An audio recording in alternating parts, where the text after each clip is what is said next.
Este é o canal Alto Progresso. Curta este vídeo e inscreva-se para mais conteúdo sobre desenvolvimento pessoal.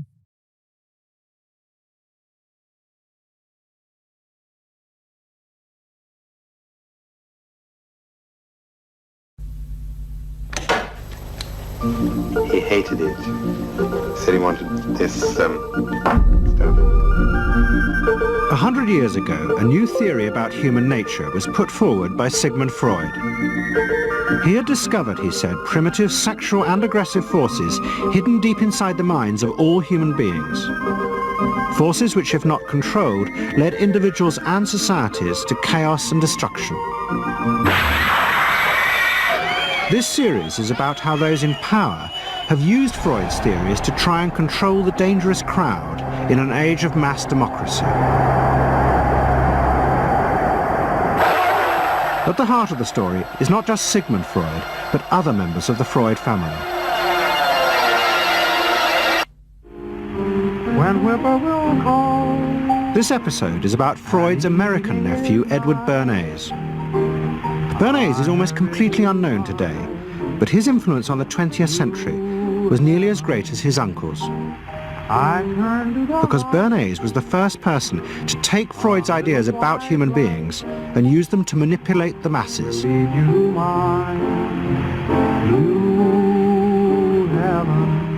He showed American corporations for the first time how they could make people want things they didn't need by linking mass-produced goods to their unconscious desires.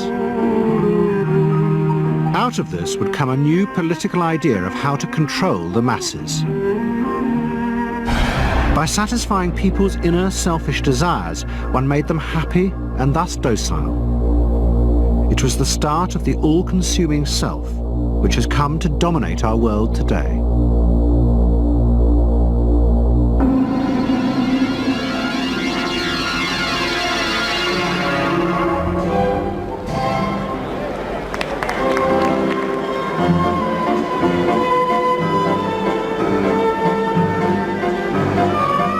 Freud's ideas about how the human mind works have now become an accepted part of society, as have psychoanalysts.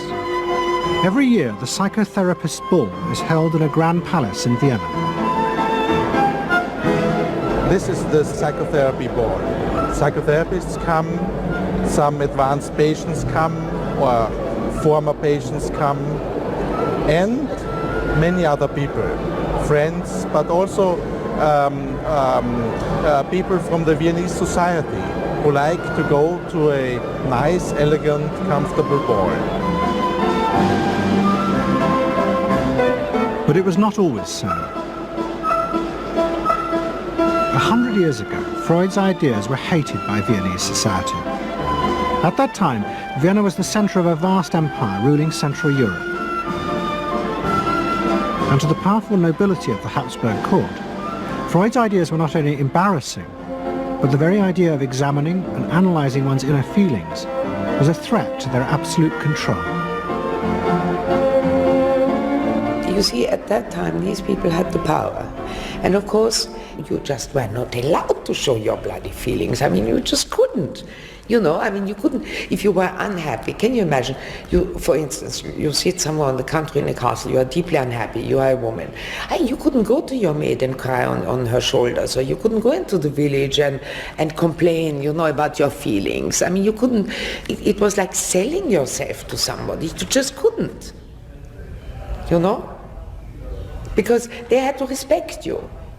Now, of course, Freud, you see, put that thought very much into question, because you see, to examine yourself, you would have to put a lot of other things into question, your society, everything what surrounds you.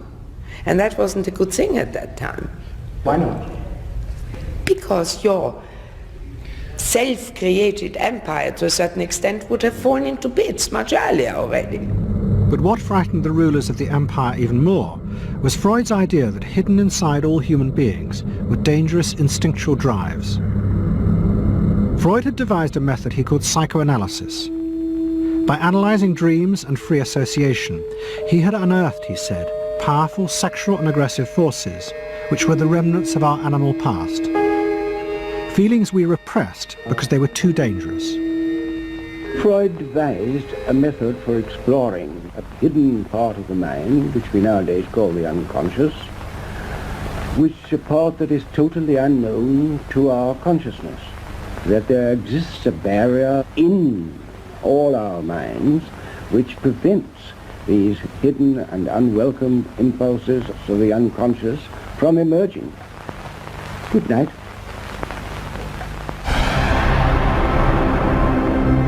In 1914, the Austro-Hungarian Empire led Europe into war. As the horror mounted, Freud saw it as terrible evidence of the truth of his findings. The saddest thing, he wrote, is that this is exactly the way we should have expected people to behave, from our knowledge of psychoanalysis. Governments had unleashed the primitive forces in human beings, and no one seemed to know how to stop them.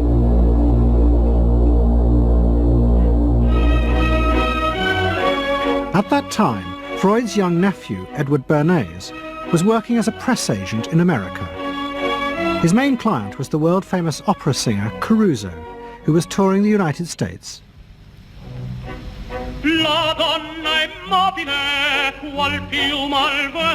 Bernays' parents had emigrated to America 20 years before, but he kept in touch with his uncle and joined him for holidays in the Alps. But Bernays was now about to return to Europe for a very different reason. On the night that Caruso opened in Toledo, Ohio, America announced it was entering the war against Germany and Austria. As a part of the war effort, the US government set up a Committee on Public Information, and Bernays was employed to promote America's war aims in the press. The President, Woodrow Wilson, had announced that the United States would fight not to restore the old empires, but to bring democracy to all of Europe. Bernays proved extremely skillful in promoting this idea, both at home and abroad. And at the end of the war, he was asked to accompany the President to the Paris Peace Conference. Then, to my surprise, they asked me to go over with Woodrow Wilson to the peace conference.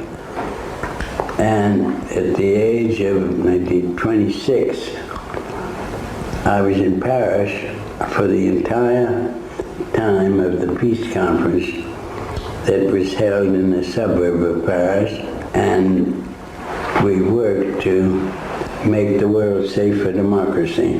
That was a big slogan. Wilson's reception in Paris astounded Bernays and the other American propagandists.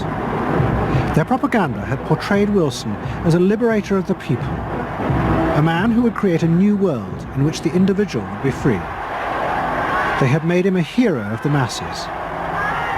And as he watched the crowd surge around Wilson, Bernays began to wonder whether it would be possible to do the same type of mass persuasion, but in peacetime. When I came back to the United States, I decided that if you could use propaganda for war, you could certainly use it for peace. And propaganda got to be a bad word because of the Germans using it. So what I did was to try to find some other words. So we found the word Council on Public Relations. Bernays returned to New York and set up as a public relations counsel in a small office off Broadway. It was the first time the term had ever been used.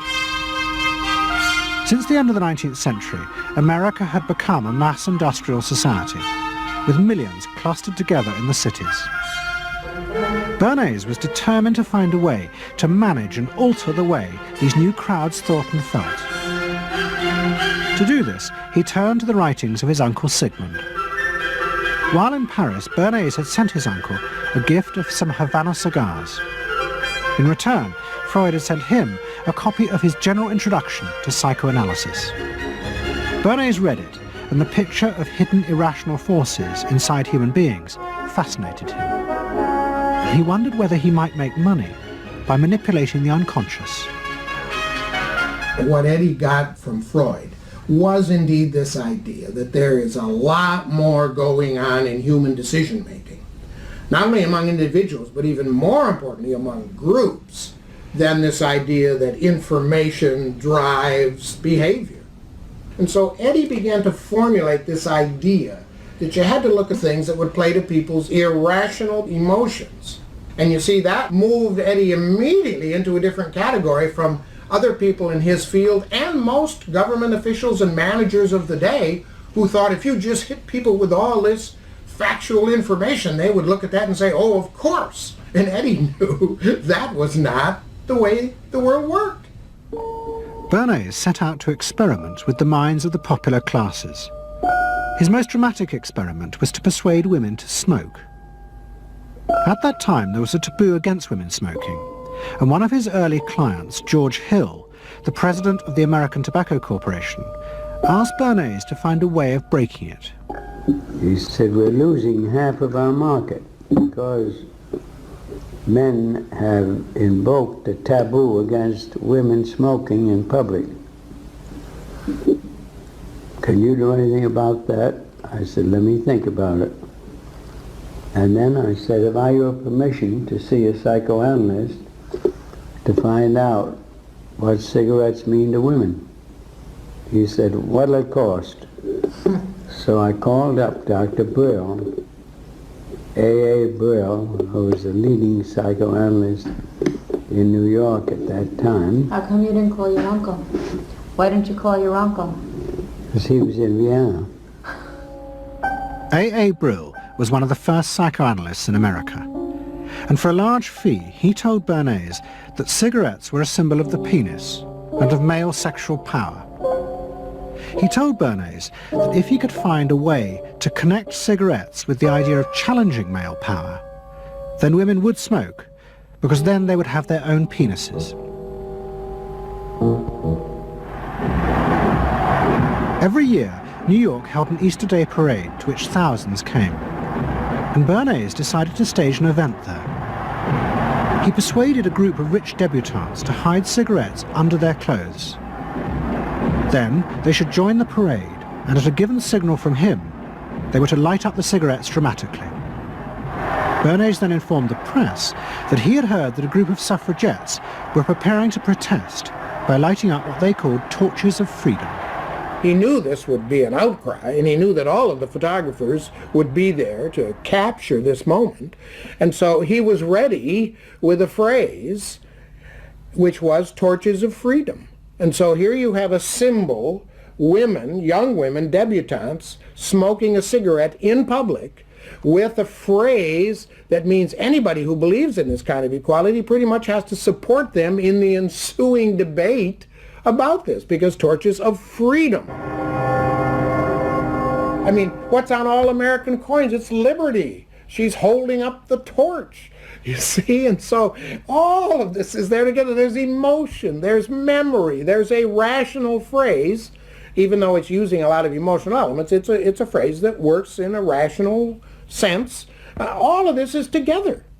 And so the next day, this was not just in all of the New York papers, it was across the United States and around the world. And from that point forward, the sale of cigarettes to women began to rise. He had made them socially acceptable with a single symbolic act.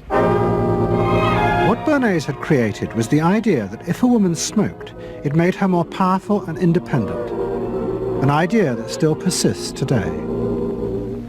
Embrace me, my sweet embrace. It made him realize that it was possible to persuade people to behave irrationally if you link products to their emotional desires and feelings. The idea that smoking actually made women freer was completely irrational, but it made them feel more independent. It meant that irrelevant objects could become powerful emotional symbols of how you wanted to be seen by others. Eddie Bernays saw the way to sell product was not to sell it to your intellect, that you ought to buy an automobile, but that you will feel better about it if you have this automobile. I think he originated that idea, that they weren't just purchasing something, but they were engaging themselves emotionally or personally in the product or service.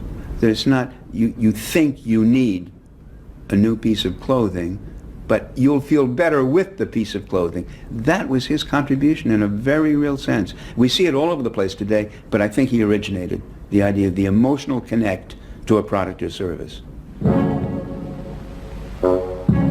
What Bernays was doing fascinated America's corporations. They had come out of the war rich and powerful, but they had a growing worry. The system of mass production had flourished during the war, and now millions of goods were pouring off production lines. What they were frightened of was the danger of overproduction, that there would come a point when people had enough goods and would simply stop buying. Up until that point, the majority of products were still sold to the masses on the basis of need.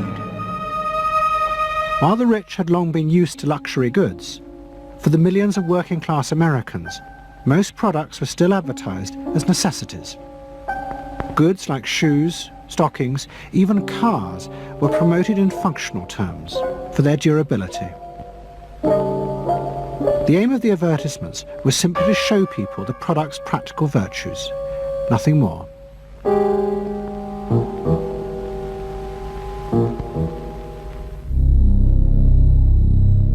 What the corporations realized they had to do was transform the way the majority of Americans thought about products. One leading Wall Street banker, Paul Mazur of Lehman Brothers, was clear about what was necessary. We must shift America, he wrote, from a needs to a desires culture. People must be trained to desire, to want new things even before the old have been entirely consumed. We must shape a new mentality in America. Man's desires must overshadow his needs. Prior to that time, there was no American consumer. There was the American worker, and there was the American owner, and they manufactured and they saved and they ate what they had to, and the people shopped for what they needed. And while the very rich may have bought things they didn't need, most people did not. And Mazur envisioned a break with that where you would have things that you didn't actually need, but you wanted, as opposed to needed. And the man who would be at the center of changing that mentality for the corporations was Edward Bernays. Bernays really is the guy within the United States more than anybody else who sort of brings to the table psychological theory as something that is an essential part of how, from the corporate side, of how we are going to appeal to the masses effectively. And the whole sort of merchandising establishment and sales establishment is ready for Sigmund Freud. I mean, they are ready for understanding what motivates the human mind. And so that there's this real openness to Bernays' techniques being used to sell products to the masses. Beginning in the early 20s, the New York banks funded the creation of chains of department stores across America. They were to be the outlets for the mass-produced goods, and Bernays' job was to produce the new type of customer. Bernays began to create many of the techniques of mass consumer persuasion that we now live with. He was employed by William Randolph Hearst to promote his new women's magazines, and Bernays glamorized them by placing articles and advertisements that linked products made by others of his clients to famous film stars like Clara Bow, who was also his client. Bernays also began the practice of product placement in the movies, and he dressed the stars at the film's premieres with clothes and jewellery from other firms he represented. He was, he claimed, the first person to tell car companies they could sell cars as symbols of male sexuality. He employed psychologists to issue reports that said products were good for you, and then pretended they were independent studies. He organised fashion shows in the department stores and paid celebrities to repeat the new and essential message: you bought things not just for need, but to express your inner sense of yourself to others. There's a psychology of dress. Have you ever thought about it? How it can express your character? You all have interesting characters, but some of them are all hidden. I wonder why you all want to dress always the same, with the same hats and the same coats. I'm sure all of you are interesting and have wonderful things about you, but looking at you in the street, you all look so much the same. And that's why I'm talking to you about the psychology of dress. Try and express yourselves better in your dress. Bring out certain things that you think are hidden. I wonder if you've thought of this angle of your personality. I'd like to ask you some questions. Why do you like short skirts? Oh, because there's more to see. More to see, eh? What good does that do you? It makes you more attractive. Does? In 1927, an American journalist wrote, "A change has come over our democracy. It is called consumptionism. The American citizen's first importance to his country is now no longer that of citizen, but that of consumer." The growing wave of consumerism helped in turn to create a stock market boom. And yet again, Edward Bernays became involved, promoting the novel idea that ordinary people should buy shares, borrowing money from banks he also represented. And yet again, millions followed his advice. He was uniquely knowledgeable about how people in large numbers are going to react to products and ideas and so on. But in political terms, if he were to go out, so I can't imagine that he could get 3 people to stand and listen. Wasn't particularly articulate, was a kind of funny looking, and didn't have any sense of reaching out for people one-on-one. None at all. He didn't think about people in groups of one, thought about people in groups of thousands. So I would have nothing to do with him. Hello? Bernays soon became famous as the man who understood the mind of the crowd. And in 1924, the president contacted him. President Coolidge was a quiet, taciturn man and had become a national joke. The press portrayed him as a dull, humorless figure. Bernays' solution was to do exactly the same as he had done with products. He persuaded 34 famous film stars to visit the White House. And for the first time, politics became involved with public relations. And I lined up these 34 people, and I'd say, "What's your name?" He'd say, "Al Jolson." I'd say, "Mr. President, Al Jolson."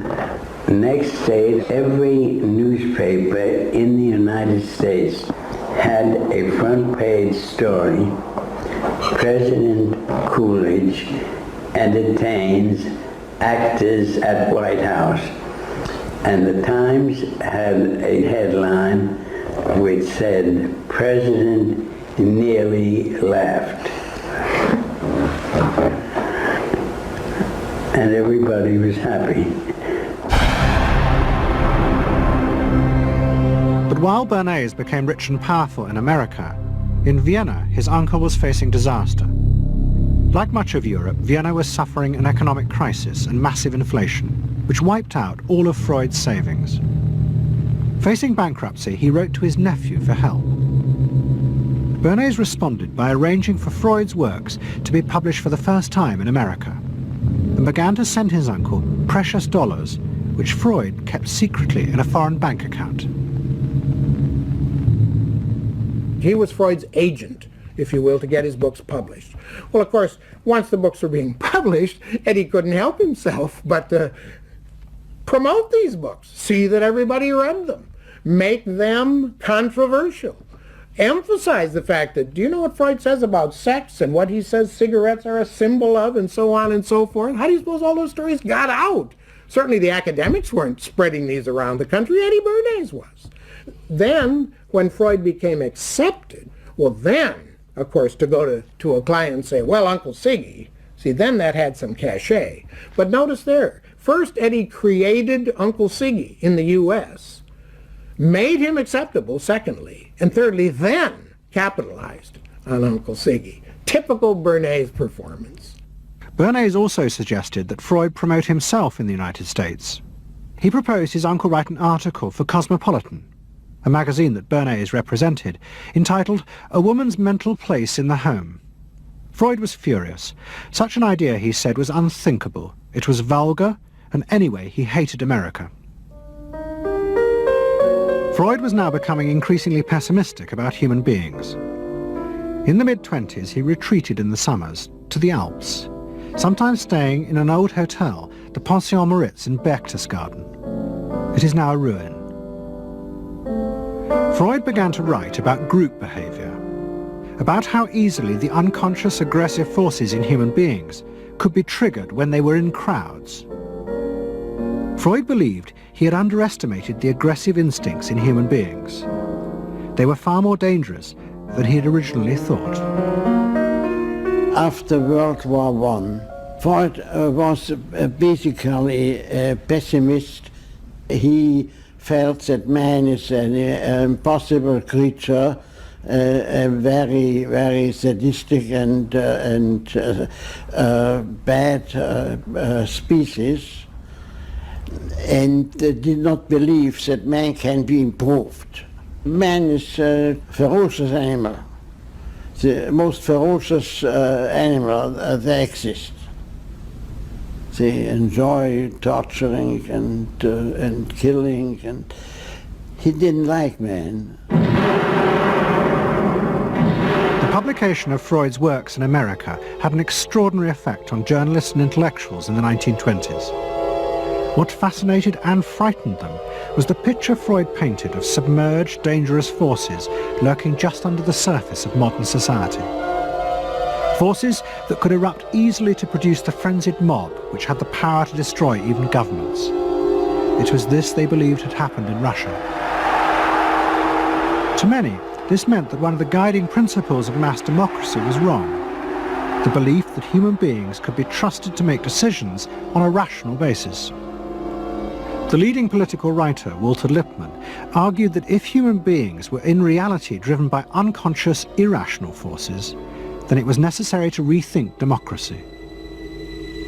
What was needed was a new elite who could manage what he called the bewildered herd. This would be done through psychological techniques that would control the unconscious feelings of the masses. So here you have Walter Lippmann, probably the most influential political thinker in the United States, who is essentially saying that the basic mechanism of the mass mind is unreason, is irrationality, is animality. He believes that the mob in the street, which is how he sees ordinary people, are people who are driven not by their minds but by their spinal cords. The notion of kind of animal drives, unconscious instinctual drives lurking beneath the surface of civilization. And so they started looking towards psychological science as a way of understanding the mechanisms by which the popular mind works, specifically with the goal of figuring out how to understand how to apply those mechanisms to strategies for social control. Edward Bernays was fascinated by Lippmann's arguments and also saw a way to promote himself by using them. In the 1920s, he began to write a series of books which argued that he had developed the very techniques Lippmann was calling for. By stimulating people's inner desires and then sating them with consumer products, he was creating a new way to manage the irrational force of the masses. He called it the engineering of consent. Democracy, to my father, was a wonderful concept, but I don't think he felt that all those publics out there had reliable judgment, and that they very easily might vote for the wrong man or want the wrong thing, so that they had to be guided from above. It's enlightened despotism in a sense. You appeal to their desires and their unrecognized longings, that sort of thing. That you can tap into their deepest desires or their deepest fears and use that to your own purposes. And then, in 1928, a president came to power who agreed with Bernays. President Hoover was the first politician to articulate the idea that consumerism had become the central motor of American life. After his election, he told a group of advertisers and public relations men, "You have taken over the job of creating desire and have transformed people into constantly moving happiness machines. Machines which have become the key to economic progress." What was beginning to emerge in the 1920s was a new idea of how to run mass democracy. At its heart was the consuming self, which not only made the economy work, but was happy and docile, and so created a stable society. Both Bernays and Littman's concept of managing the masses takes the idea of democracy and it turns it into a palliative. It turns it into giving people some kind of feel-good medication that will respond to an immediate pain or an immediate yearning, but will not alter the objective circumstances one iota. I mean, democracy really, the idea of democracy at its heart was about changing the relations of power that had governed the world for so long. And Bernays' concept of democracy was one of maintaining the relations of power, even if it meant that one needed to sort of stimulate the psychological lives of the public. And in fact, in his mind, that was what was necessary. That if you can keep stimulating the irrational self, then leadership can basically go on doing what it wants to do. Bernays now became one of the central figures in a business elite that dominated American society and politics in the 1920s. He also became extremely rich and lived in a suite of rooms in one of New York's most expensive hotels, where he gave frequent parties. Oh my goodness, he had a home in the corner suite of the Sherry Netherland Hotel. And here's this wonderful suite with all these windows looking out on Central Park and across at the plaza and on the square. And he would use this place to hold a soiree. The mayor would come, all the media leaders would come, the political leaders, the business leaders, the people in the arts. I mean, it was a who's who.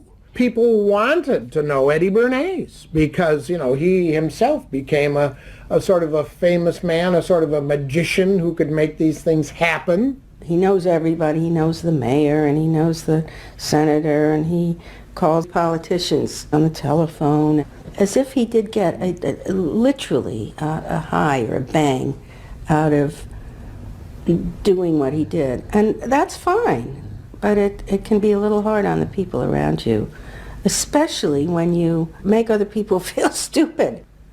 People who worked for him were stupid, and children were stupid, and if people did things in a way that he wouldn't have done them, they were stupid. It was a word that he used over and over and over, dope and stupid. And the masses? They were stupid.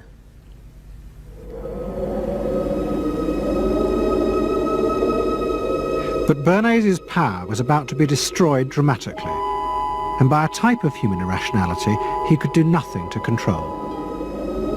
At the end of October 1929, Bernays organised a huge national event to celebrate the 50th anniversary of the invention of the light bulb. President Hoover, the leaders of major corporations, and bankers like John D. Rockefeller were all summoned by Bernays to celebrate the power of American business.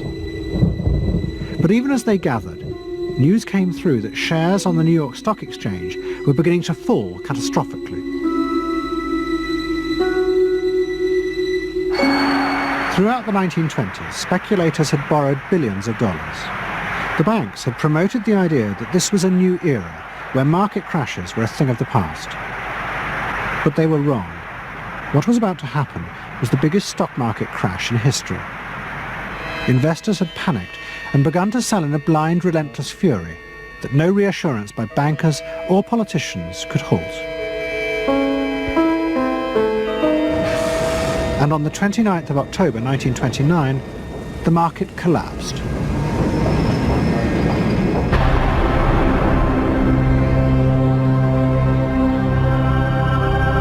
The effect of the crash on the American economy was disastrous. Faced with recession and unemployment, millions of American workers stopped buying goods they didn't need. The consumer boom that Bernays had done so much to engineer disappeared, and he and the profession of public relations fell from favour. Bernays' brief moment of power seemed to be over.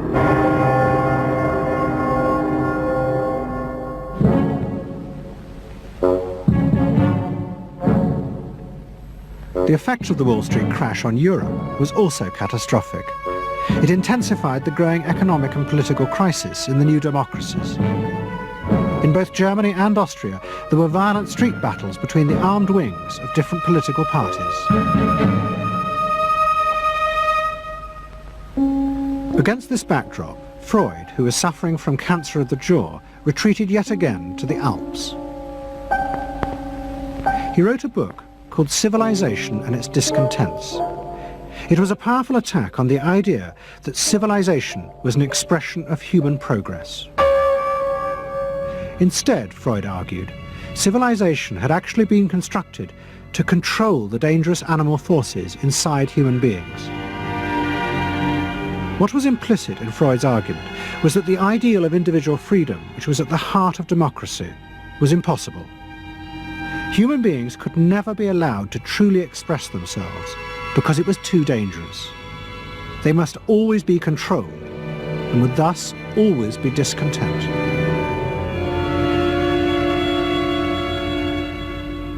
Man doesn't want to be civilized, and he is civilization brings discontent, but it's necessary to survive.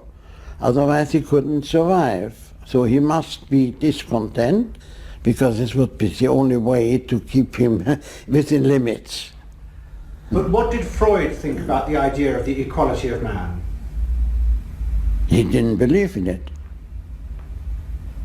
We had 32 parties, and Hitler said, before those parties don't vanish, there is no Germany. That's true. You can't have 32 parties, and so they felt this one person will put an end to this comedy. Freud was not alone in his pessimism. Politicians like Adolf Hitler emerged from a growing despair in the 1920s about democracy. The Nazis were convinced that democracy was dangerous because it unleashed a selfish individualism, but didn't have the means to control it. Hitler's party, the National Socialists, stood in elections, promising in their propaganda that they would abandon democracy because of the chaos and unemployment it led to. Die Parteien versprachen den Himmel auf Erden.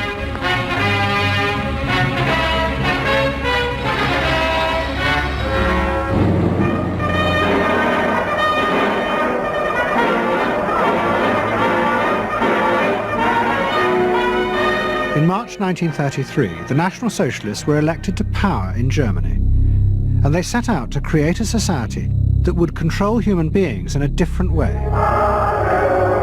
One of their first acts was to take control of business. The planning of production would in future be done by the state. The free market was too unstable, as the crash in America had proved. Workers' leisure time was also planned by the state through a new organisation called Strength Through Joy. One of its mottos was service, not self.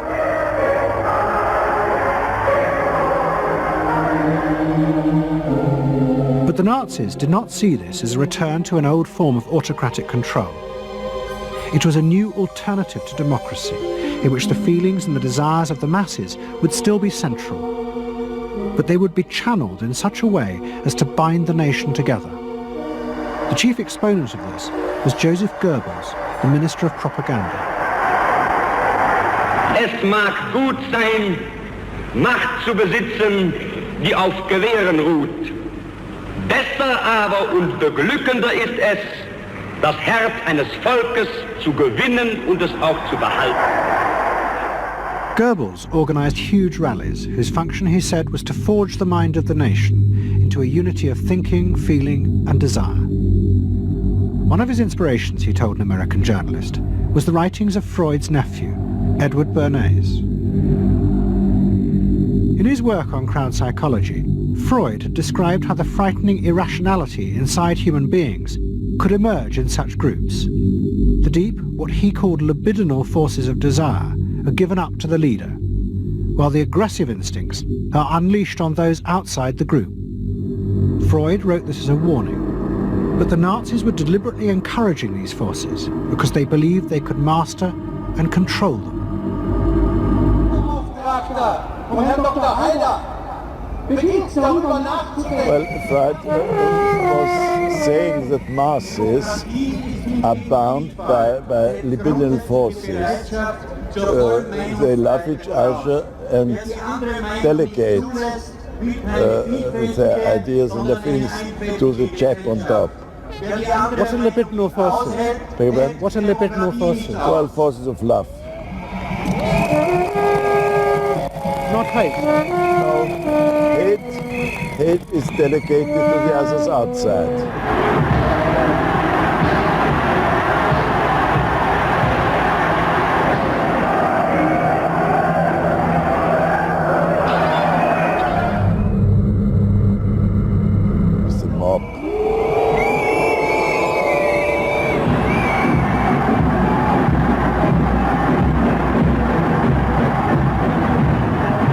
I could see from afar, looking up Wilhelmstraße towards unter den Linden, how those 100,000 of people, when they passed Hitler, they just became completely delirious.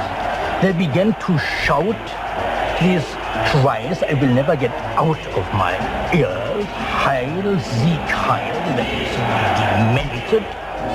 And here I got confirmation how those irrational forces, uncontrollable forces in Germany, in the Germans, had erupted, had broken out, were running riot, were departing, marching on.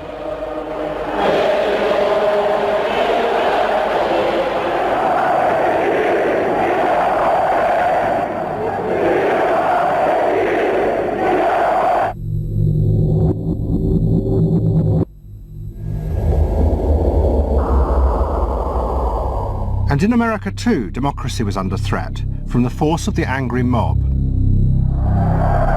The effect of the stock market crash had been disastrous. There was growing violence as an angry population took out their frustration on the corporations who were seen to have caused this disaster. Then, in 1932, a new president was elected who was also going to use the power of the state to control the free market. But his aim was not to destroy democracy, but to strengthen it. And to do this, he was going to develop a new way of dealing with the masses. I am prepared, under my constitutional duty, to recommend the measures that a stricken nation in the midst of a stricken world may require. But in the event that the national emergency is still critical, I shall not evade the clear course of duty that will then confront me. I shall ask the Congress for the one remaining instrument to meet the crisis: broad executive power.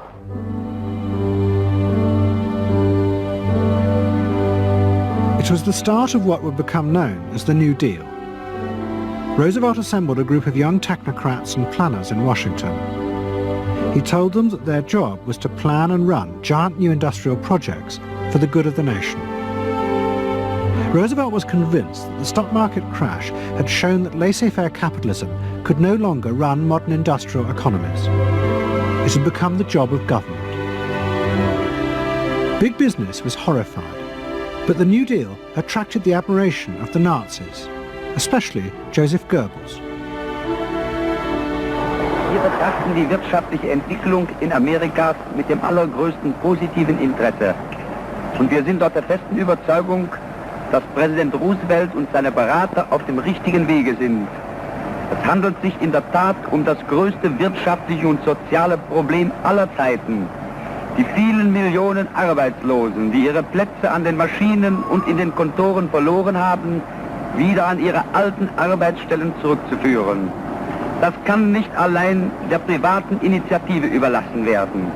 Ausschlaggebend ist, dass die öffentliche Hand mit positiven Maßnahmen eingreift. But although Roosevelt, like the Nazis, was trying to organize society in a different way, unlike the Nazis, he believed that human beings were rational and could be trusted to take an active part in government. Roosevelt believed it was possible to explain his policies to ordinary Americans and take into account their opinions. To do this, he was helped by the new ideas of an American social scientist called George Gallup. Favorite reading of New Deal Washington, the survey of U.S. public opinion. From offices at Princeton, New Jersey, a famed statistician, Dr. George Gallup, tells Washington from week to week what the nation is thinking. And in New York, Fortune magazine's analyst, Elmo Roper, compiles for publication a continuous record of the nation's approval or disapproval of how the country is being run. Gallup and Roper rejected Bernays' view that human beings were at the mercy of unconscious forces and so needed to be controlled. Their system of opinion polling was based on the idea that people could be trusted to know what they wanted. They argued that one could measure and predict the opinions and behaviour of the public if one asked strictly factual questions and avoided manipulating their emotions. Well, how about this one? Do you think Franklin D. Roosevelt's New Deal has been bad for the nation in general? No, that question's loaded. It automatically suggests an answer. Well, how about this? Is your present feeling toward President Roosevelt one of general approval or general disapproval? That's better. Prior to scientific polling, the view of many people was that you couldn't trust public opinion. It was irrational, that it was ill-informed, it was chaotic, unruly, and so forth. And so that opinion should be dismissed. But with scientific polling, I think it established very clearly that people are rational, that they do make good decisions, and this offers democracy a chance to be truly informed by the public, giving everybody a voice in the way the country is run. I know my father wouldn't necessarily say the voice of the public is the voice of God, but he did feel very much that the voice of the people is a rational voice and should be heard. What Roosevelt was doing was forging a new connection between the masses and politicians. No longer were they irrational consumers who were managed by sating their desires. Instead, they were sensible citizens who could take part in the governing of the country. In 1936, Roosevelt stood for re-election. He promised further control over big business. To the corporations, it was the beginning of a dictatorship.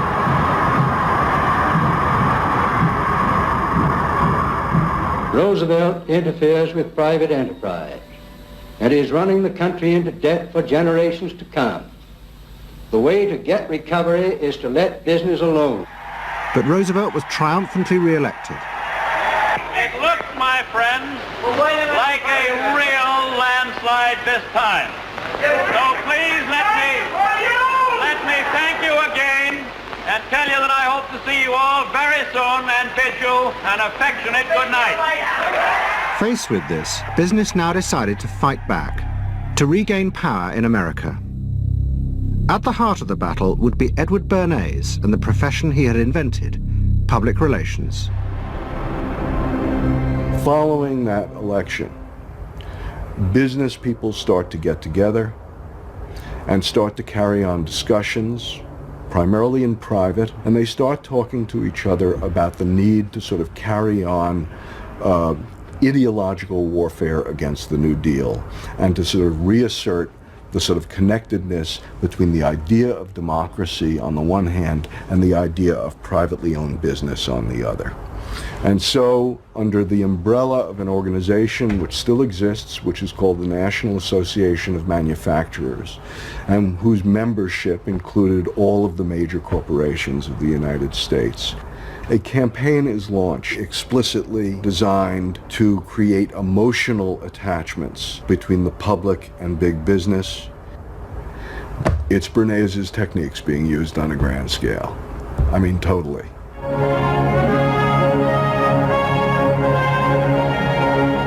General Motors Parade of Progress, traveling the high roads and by roads of America, bringing to millions of Americans in their own hometown the fascinating story behind modern industry. showing The campaign set out to show dramatically that it was business, not politicians, who had created modern America. better mode of living for all of us. Bernays was an advisor to General Motors, but he was no longer alone. The industry he had founded now flourished as hundreds of public relations advisors organized a vast campaign. They not only used advertisements and billboards, but managed to insinuate their message into the editorial pages of the newspapers.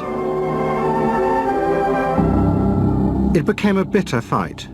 In response to the campaign, the government made films that warned of the unscrupulous manipulation of the press by big business.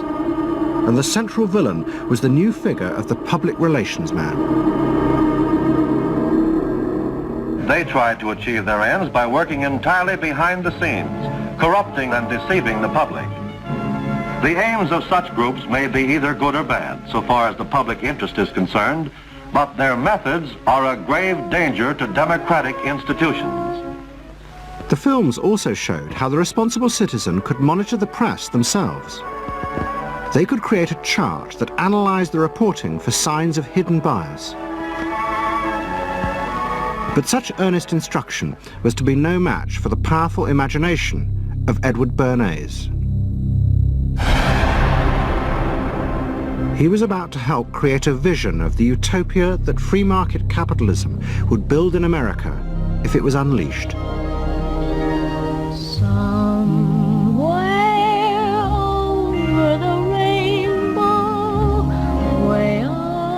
In 1939, New York hosted the World's Fair. Edward Bernays was a central advisor. He insisted that the theme be the link between democracy and American business.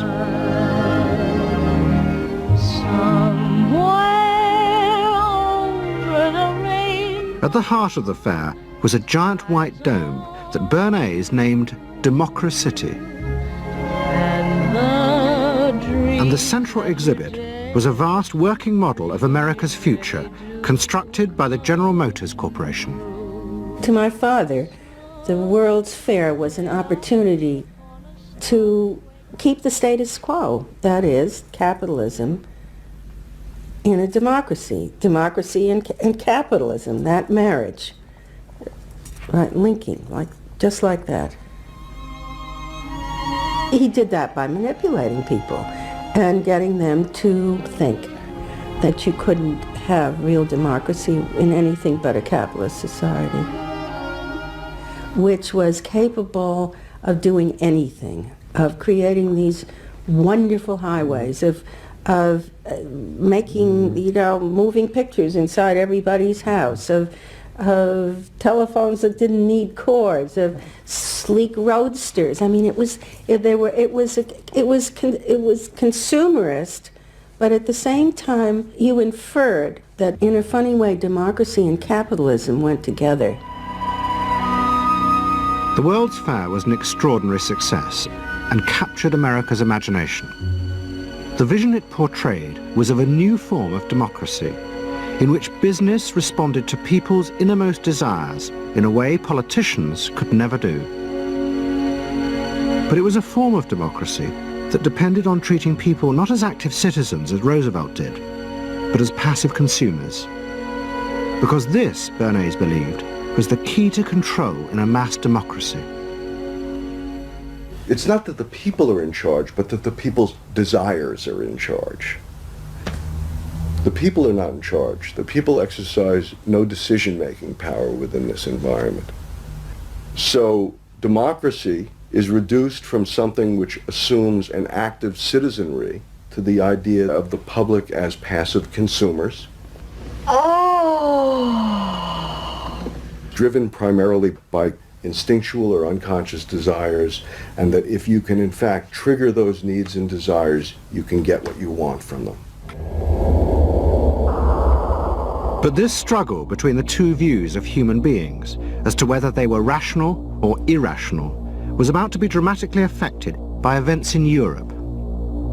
Events that would also change the fortunes of the Freud family. In March 1938, the Nazis annexed Austria. It was called the Anschluss. Hitler arrived in Vienna to an extraordinary outpouring of mass adulation. But even as he drove through the city, behind the scenes, the Nazis were systematically whipping up and unleashing the hatred of the crowd against the enemies of the new Greater Germany. The Anschluss was a kind of explosion of terrible hatred against the enemies, the so-called enemies, or whatever they considered enemies, against the Jews totally, and also against a lot of very decent Austrians who had opposed the Nazis in Austria. They said it's legitimate, now you can do what you want, so they did it. Stealing, robbing and killing, I can't say it otherwise. And human depravity, of course, is always very near to normal behavior. It can change very quickly.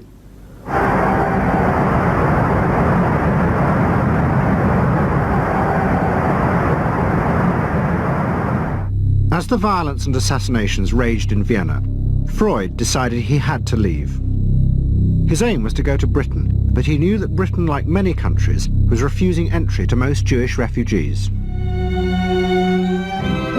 But help came from the leading psychoanalyst in Britain, Ernest Jones.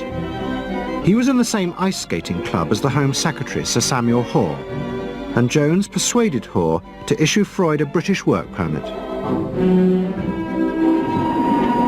And in May 1938, Freud, his daughter Anna, and other members of his family set off for London.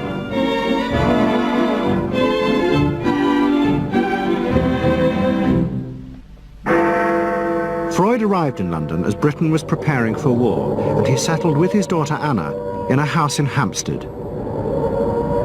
But Freud's cancer was now far advanced, and in September 1939, just 3 weeks after the outbreak of war, he died.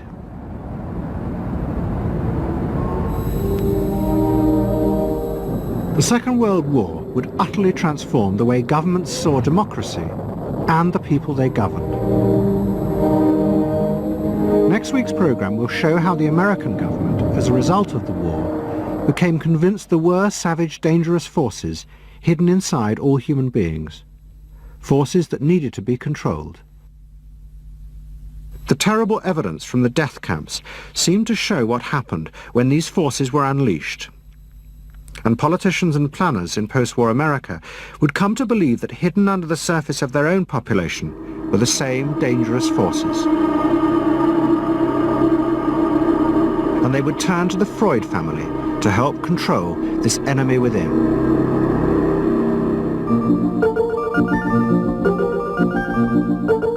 And ever adaptable, Edward Bernays would work not just for the American government, but the CIA. And Sigmund Freud's daughter Anna would also become powerful in the United States, because she believed that people could be taught to control the irrational forces within them. Out of this would come vast government programs to manage the inner psychological life of the masses.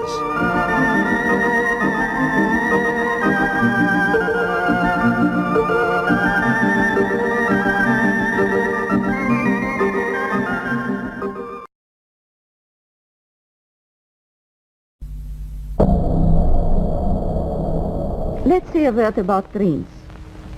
We all have thoughts which we never knew we had. They are too uncomfortable, too incompatible with our adult self to be remembered. Yet they are often disturbing, rumbling under the surface like lava in a volcano.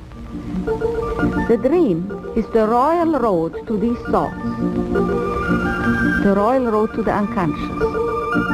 This is the story of how Sigmund Freud's ideas about the unconscious mind were used by those in power in post-war America to try and control the masses. Politicians and planners came to believe that Freud was right to suggest that hidden deep within all human beings were dangerous and irrational desires and fears. They were convinced that it was the unleashing of these instincts that had led to the barbarism of Nazi Germany. To stop it ever happening again, they set out to find ways to control this hidden enemy within the human mind.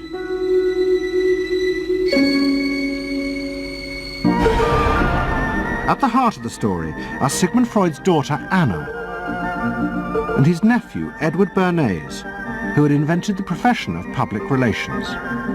Their ideas were used by the US government, big business and the CIA to develop techniques to manage and control the minds of the American people. Those in power believed that the only way to make democracy work and create a stable society was to repress the savage barbarism that lurked just under the surface of normal American life.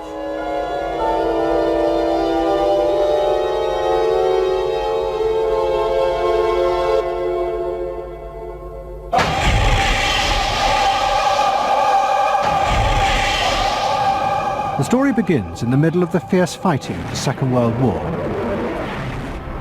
As the fighting intensified, the American army was faced by an extraordinary number of mental breakdowns among its troops. 49% of all soldiers evacuated from combat were sent back because they suffered from mental problems. In desperation, the army turned to the new ideas of psychoanalysis. They made a film record of the experiment using hidden cameras. It says here on your record that you had headaches and that you had crying spells. Yes, sir. I believe in your profession is called nostalgia. In other words, homesickness. Yes, sir. It was induced when, shortly before the war, I received a picture of my sweetheart. Yes.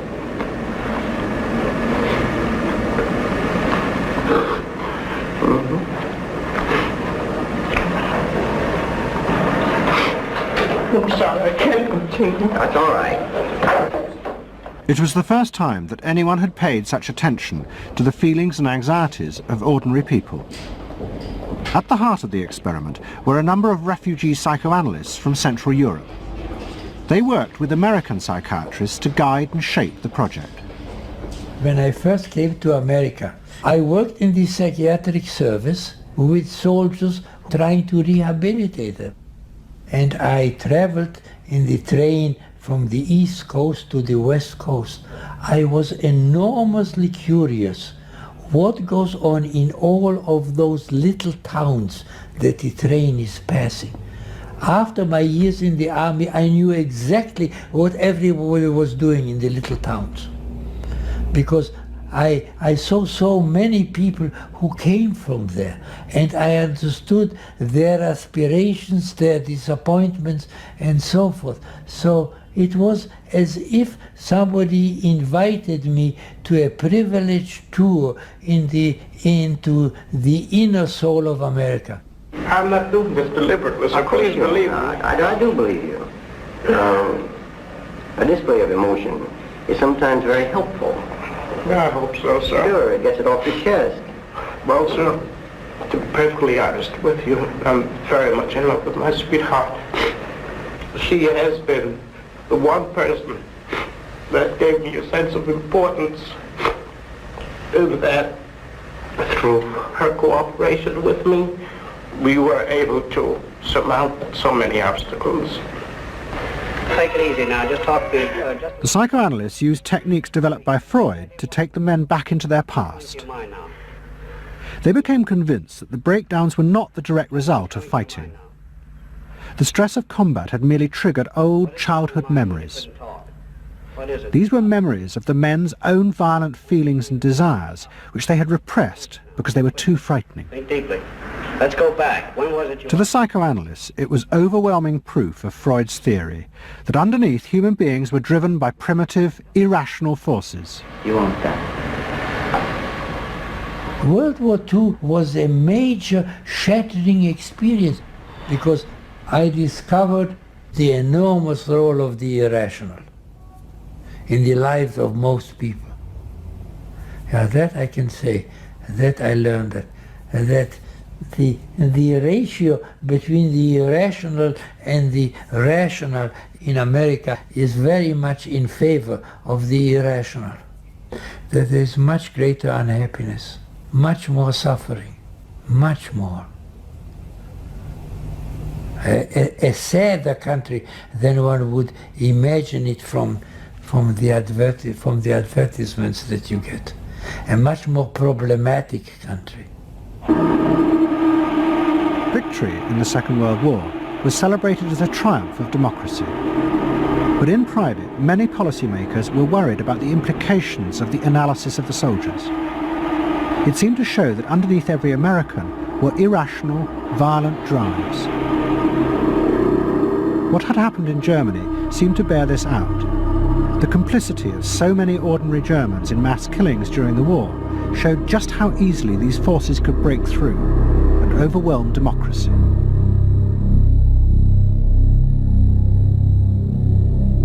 Planners and policymakers had been convinced by their experiences during World War II that human beings could act very irrationally because of this sort of teeming and raw and unpredictable emotionality, the kind of chaos that lived at the base of human personality could, in fact, infect the society, social institutions, to such a point that the society itself would become sick.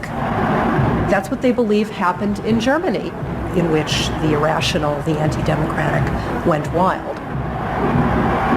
Well, it was a vision of human nature as incredibly destructive, and they were terrified that Americans would in fact behave that way, or were capable of behaving that way, and they wanted to avoid a rerun of that. So what is needed is a human being that can internalize democratic values so that they are not shaken with the storm. And psychoanalysis carried in it the promise that it can be done. It opened up new vistas as to how the inner structure of the human being can be changed so that he becomes a more vital, free supporter and maintainer of democracy. The psychoanalysts were convinced they not only understood these dangerous forces, but they knew how to control them too. They would use their techniques to create democratic individuals, because democracy left to itself failed to do this.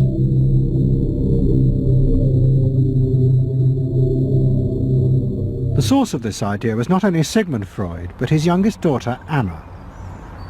She had fled with her father to London before the outbreak of war, and after he died, Anna Freud became the acknowledged leader of the world psychoanalytic movement. She saw her job as to fulfill her father's dream of making his ideas accepted throughout the world. At the center of the Freud movement stood Tante Anna, because she managed to work herself into that position. She was recognized as that, and not just because she was the daughter. She worked on that. She was rather forbidding. She was not, to me, a warm person, not an aunt you could kiss or put your arms around. Not at all. And her whole life rotated around the spreading of psychoanalysis. Freud himself had seen the role of psychoanalysis as allowing people to understand their unconscious drives. But Anna Freud believed it was possible to teach individuals how to control these inner forces. She had come to believe this through analysing children, above all the children of her close friend, Dorothy Burlingham.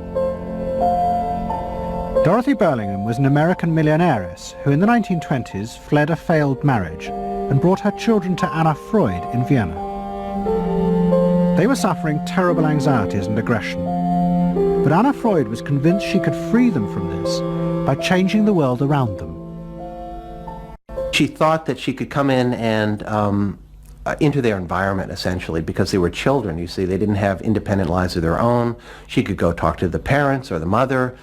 She could go to the schools. She could influence their real world, the actual external world, to change their lives and to help them. And to change them as people? I think that was part of what her idea was, is that she felt that she could change them. From her analysis of the Burlingham children, Anna Freud developed a theory of how to help them control their inner drives. She believed that if, as well as psychotherapy, they were also encouraged to adapt to a good family and social environment, then the conscious part of their mind, the ego, would be strengthened in its struggle to control the unconscious. Anna Freud's aim was simply to help the children. But it was always the psychoanalyst who decided what was the right environment and the appropriate behaviour for the children. And often as not, this reflected the social mores of the time.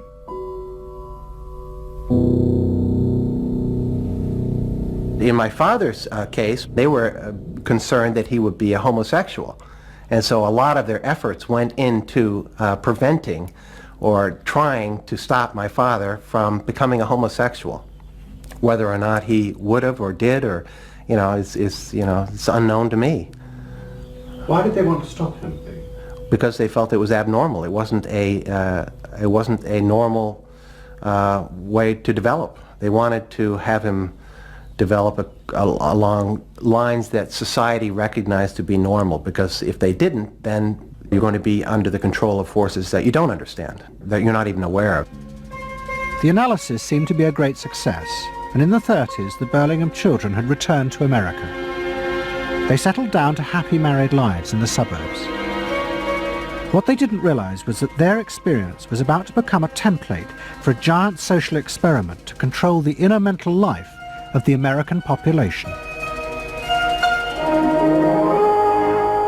In 1946, President Truman signed the National Mental Health Act. It had been born directly out of the wartime discoveries by psychoanalysts that millions of Americans who had been drafted suffered hidden anxieties and fears. The aim of the act was to deal with this invisible threat to society. Shocked by the appalling percentage of the emotionally unstable revealed by the World War II draft figures, Congress in 1946 passed the National Mental Health Act, which recognized for the first time that mental illness was a national problem. Keenly aware of the tremendous problems ahead is Dr. Robert H. Felix, director of the vast new project. A primary objective of the National Mental Health Program is to increase our fund of scientific knowledge about mental health and about mental illness. We're not doing this. Why? Because there are all too few skilled mental health workers. Two of the principal architects of the Act were the Menninger brothers, Carl and Will. Will had run the wartime psychotherapy experiments, and now he and his brother began to train hundreds of new psychiatrists. The Menningers were convinced that it would be possible to apply Anna Freud's ideas on a wide scale, and to adults as well as children. The psychiatrist's job would be to teach ordinary Americans how to control their unconscious drives. Psychoanalysis could be used to make a better society. They said psychoanalytic thinking could make for the betterment of society, because you could change the way the mind functioned, and you could take the ways in which people did hurtful things to themselves and others and alter them by enlarging their understanding. And this was the vision psychoanalysis brought. That you could really change people? That you could really change people. And you could change them almost in limitless ways. In the late 40s, a vast project began in America to apply the ideas of psychoanalysis to the masses. Psychological guidance centres were set up in hundreds of towns. They were staffed by psychiatrists who believed it was their job to control the hidden forces inside the minds of millions of ordinary Americans. Yes, I need something done. I need some help. Did you have any particular teachers that you liked, any sort? I liked all my teachers except one, I remember. Well, what was the trouble with this one? I don't know, she just scared me most of the time. And holler at me and I'd run outside and vomit. I hate my brother. Loathe him. Despise him. At the same time, thousands of counsellors were trained to apply psychoanalysis to marriage guidance. And social workers were sent out to visit people's homes and advise on the psychological structure of family life. Behind all this was the fundamental idea of Anna Freud's, that if people were encouraged to conform to the accepted patterns of family and social life, then their ego would be strengthened, they would be able to control the dangerous forces within them. When your emotions control your actions, it affects not only yourself, but the people around you. And if this sort of flare-up is repeated often, it might lead to a permanently warped personality. You can control the fire of your emotions so that your personality becomes more pleasant. So we expect that someone who's been through that experience to be much more insightful, much more understanding, and a much better regulated person. And what happens to the dog? And regulation includes being able to let go, as it were, to enjoy a football game or a soccer game.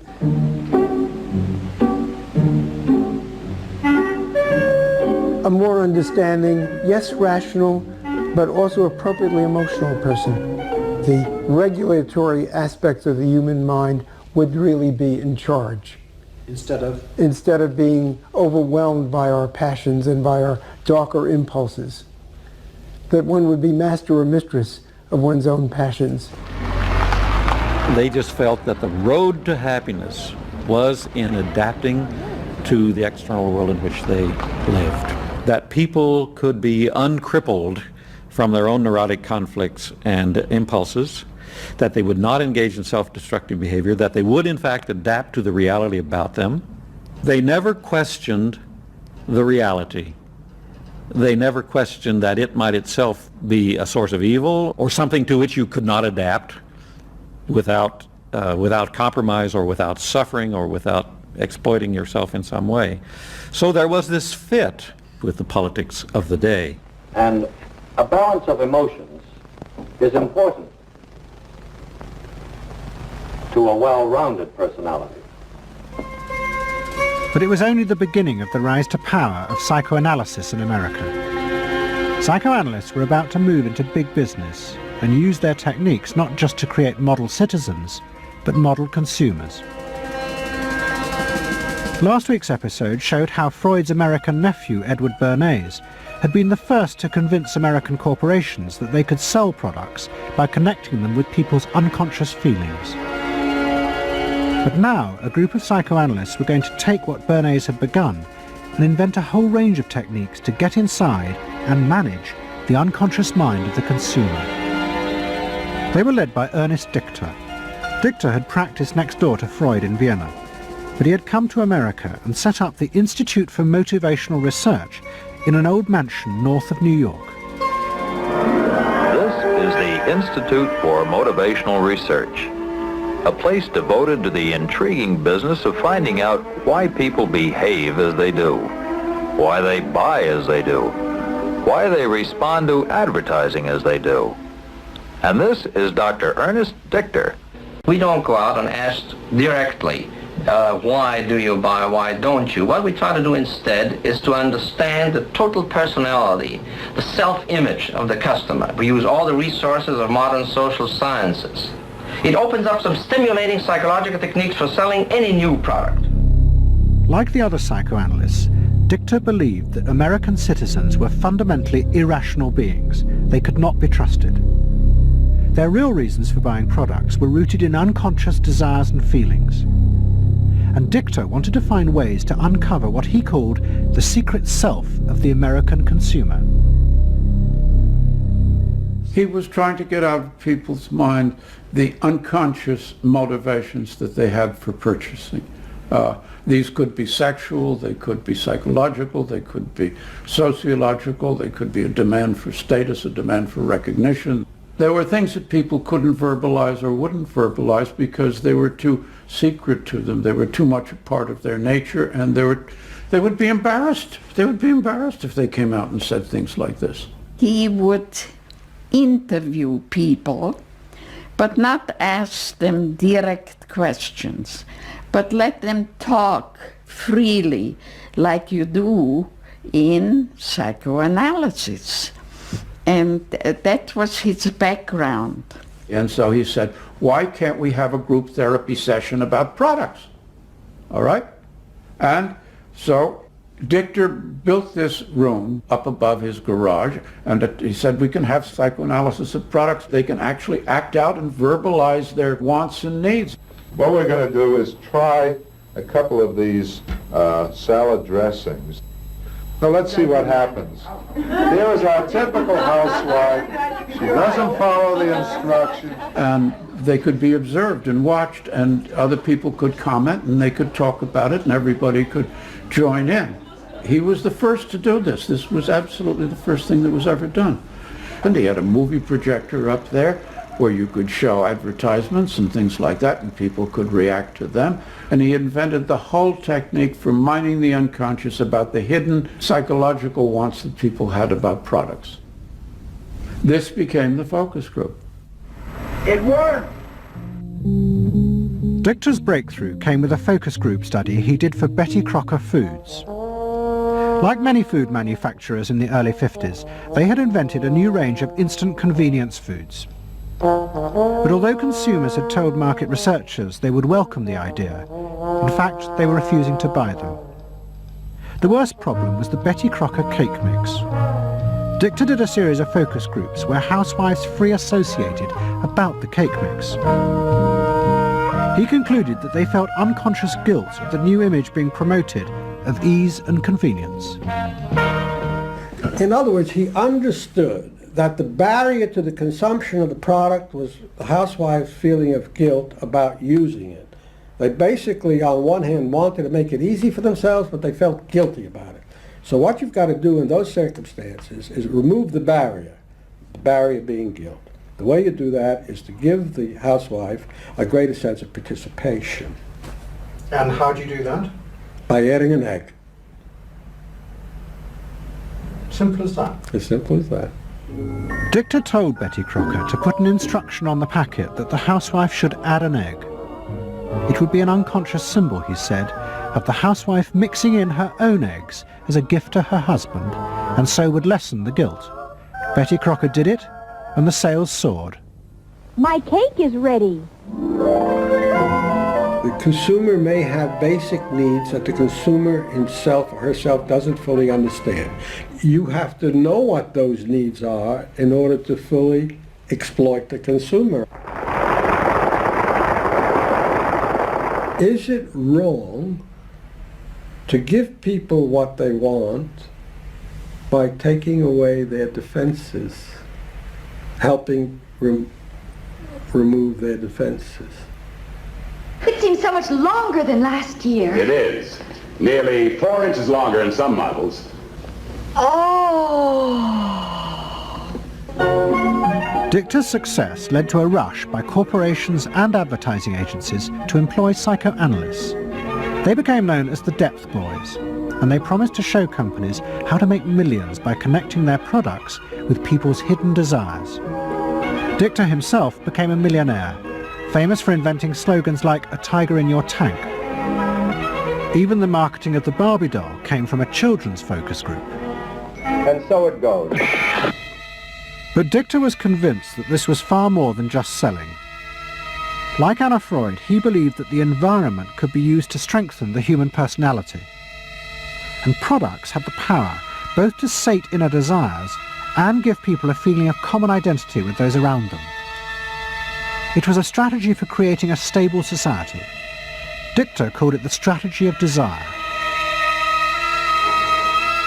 To understand a stable citizen, you have to know that modern man quite often tries to work off his frustrations by spending on self-gratification.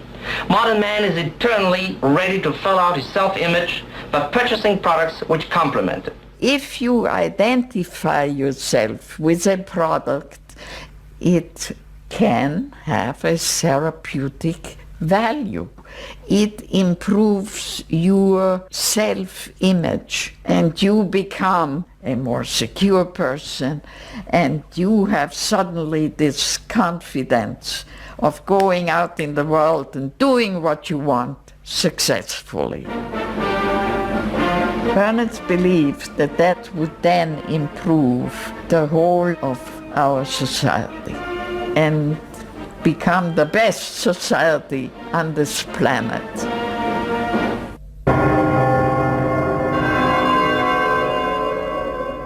By the early 50s, the ideas of psychoanalysis had penetrated deep into American life. The psychoanalysts themselves became rich and powerful. many had consulting rooms overlooking Central Park in New York. Politicians and famous writers like Arthur Miller and Tennessee Williams became their patients. They were seeking not just help, but to understand the hidden roots of human behavior. We were sought after. Washington was interested in what we think. You know, the important writers, important politicians were undergoing psychoanalysis. It was, we had waiting lists because there were so many patients that wanted to be analyzed. So it gave us a little bit of a swellhead. And as the psychoanalysts' ideas took hold in America, a new elite began to emerge in politics, social planning, and in business. What linked this elite was the assumption that the masses were fundamentally irrational. To make a free market democracy like America work, one had to use psychological techniques to control mass irrationality. They actually believed that this elite was necessary because individual citizens were not capable, if left alone, of being democratic citizens. The elite was necessary in order to create the conditions that would produce individuals capable of behaving as a good consumer and also behaving as a democratic citizen. They didn't see their activities as anti-democratic, as undermining the capacity of individual citizens for democracy. Quite the opposite. They understood that they were creating the conditions for democracy's survival and future. Anna Freud had never intended that her ideas be used in such a way, but she happily accepted the rise to power of psychoanalysis in America. She remained in England, living with Dorothy Burlingham. On the surface, it was an idyllic life. She and Dorothy had bought a weekend cottage on the Suffolk coast. And in the summers, Dorothy's children came from America to visit with the grandchildren. But underneath, things were going badly wrong. Both Bob and Mabby Burlingham, who Anna Freud had analysed in the 1930s, had suffered personal breakdowns, and their marriages were collapsing. Bob was drinking heavily, and Mabby suffered terrible anxieties. The real reasons for the visits to England were yet more analysis with Anna Freud. Well, the problem was that it didn't look very good, did it? Because here you have somebody who's having nervous breakdowns and is having alcoholic binges. And this is not exactly, doesn't really sit well. You know, from a humane standpoint, obviously this is not desirable. You know, you want to help these people, but it also had the wider ramifications of everybody in analysis, in analytic circles, knew that Bob and Mabby were guinea pigs. They were the living proof that this was a wonderful process. It was very much swept under the rug. It didn't get out. I mean, these people had such, their power and influence was such that, you know, you were very careful. Anna Freud was a very powerful person, and you were the grandchildren, and she knew a great deal more than you did about what went on in your parents' lives and so forth. It was not something you were going to tangle with, and you were a product of the whole situation. But at the same time, we all knew that something was really out of whack. As she grew older, she became more and more important, didn't she? Politically and scientifically, but she didn't know when to stop. She was a bit too righteous. What she did was always the thing, and she would never, to my knowledge, acknowledge that she could make a mistake or be wrong. That is my feeling. But the power and influence of the Freud family in America was about to grow even more. Politicians were about to turn to Anna Freud's cousin, Edward Bernays, for help in a time of crisis. He was going to manipulate the inner feelings and fears of the masses to help America's politicians fight the Cold War. I don't mean to say, and no one can say to you, that there are no dangers. Of course there are risks if we are not vigilant, but we do not have to be hysterical. In 1953, the Soviet Union exploded its first hydrogen bomb, and the fear of nuclear war and communism gripped the United States. Those in power became concerned about how to reassure the population. Committees were set up and public information films made, appealing for calm in the face of new threats, like nuclear fallout. It's the fallacy of devoting 85% of one's worrying capacity to an agent that constitutes only about 15% of an atomic bomb's destroying potential. At this point, Edward Bernays was living in New York. In the 1920s, he had invented the profession of public relations and was now one of the most powerful PR men in America. He worked for most of the major corporations and advised politicians, including President Eisenhower. Like his uncle Sigmund, Bernays was convinced that human beings were driven by irrational forces.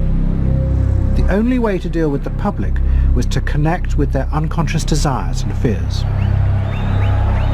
Bernays argued that instead of trying to reduce people's fear of communism, one should actually encourage and manipulate the fear, but in such a way as it became a weapon in the Cold War.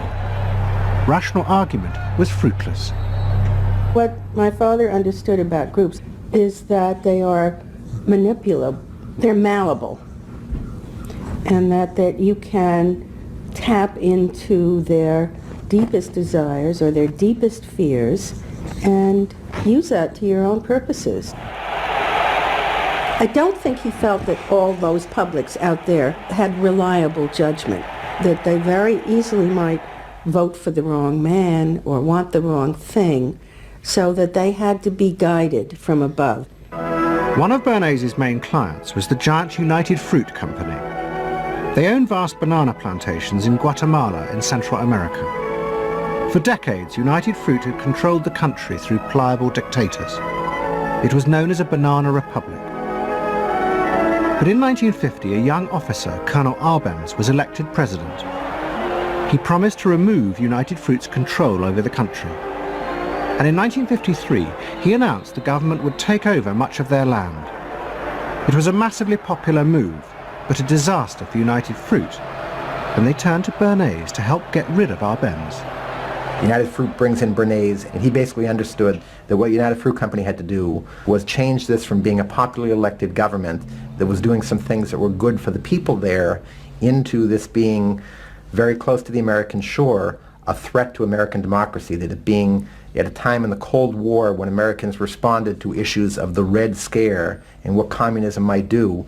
He was trying to transform this, and brilliantly did transform it into an issue of a communist threat very close to our shores, taking United Fruit again as a commercial client out of the picture and making it look like a question of American democracy, American values being threatened. In reality, Arbenz was a democratic socialist with no links to Moscow. But Bernays set out to turn him into a communist threat to America. He organized a trip to Guatemala for influential American journalists. Few of them knew anything about the country or its politics. Bernays arranged for them to be entertained and to meet selected Guatemalan politicians who told them that Arbenz was a communist controlled by Moscow. During the trip, there was also a violent anti-American demonstration in the capital. Many of those who worked for United Fruit were convinced it had been organized by Bernays himself.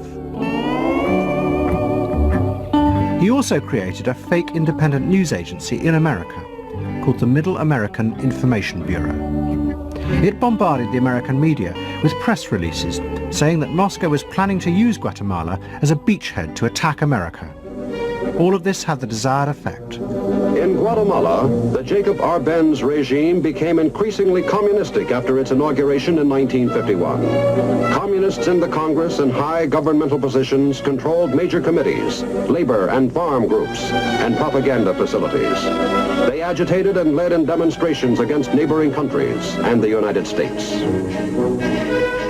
What was profoundly new in terms of what Bernays did is he took this menace to our backyard in Guatemala. For the first time, we saw Reds a couple hundred miles from New Orleans who Eddie Bernays had us believing were a true threat to us, that it was going to be a Soviet outpost in our backyard.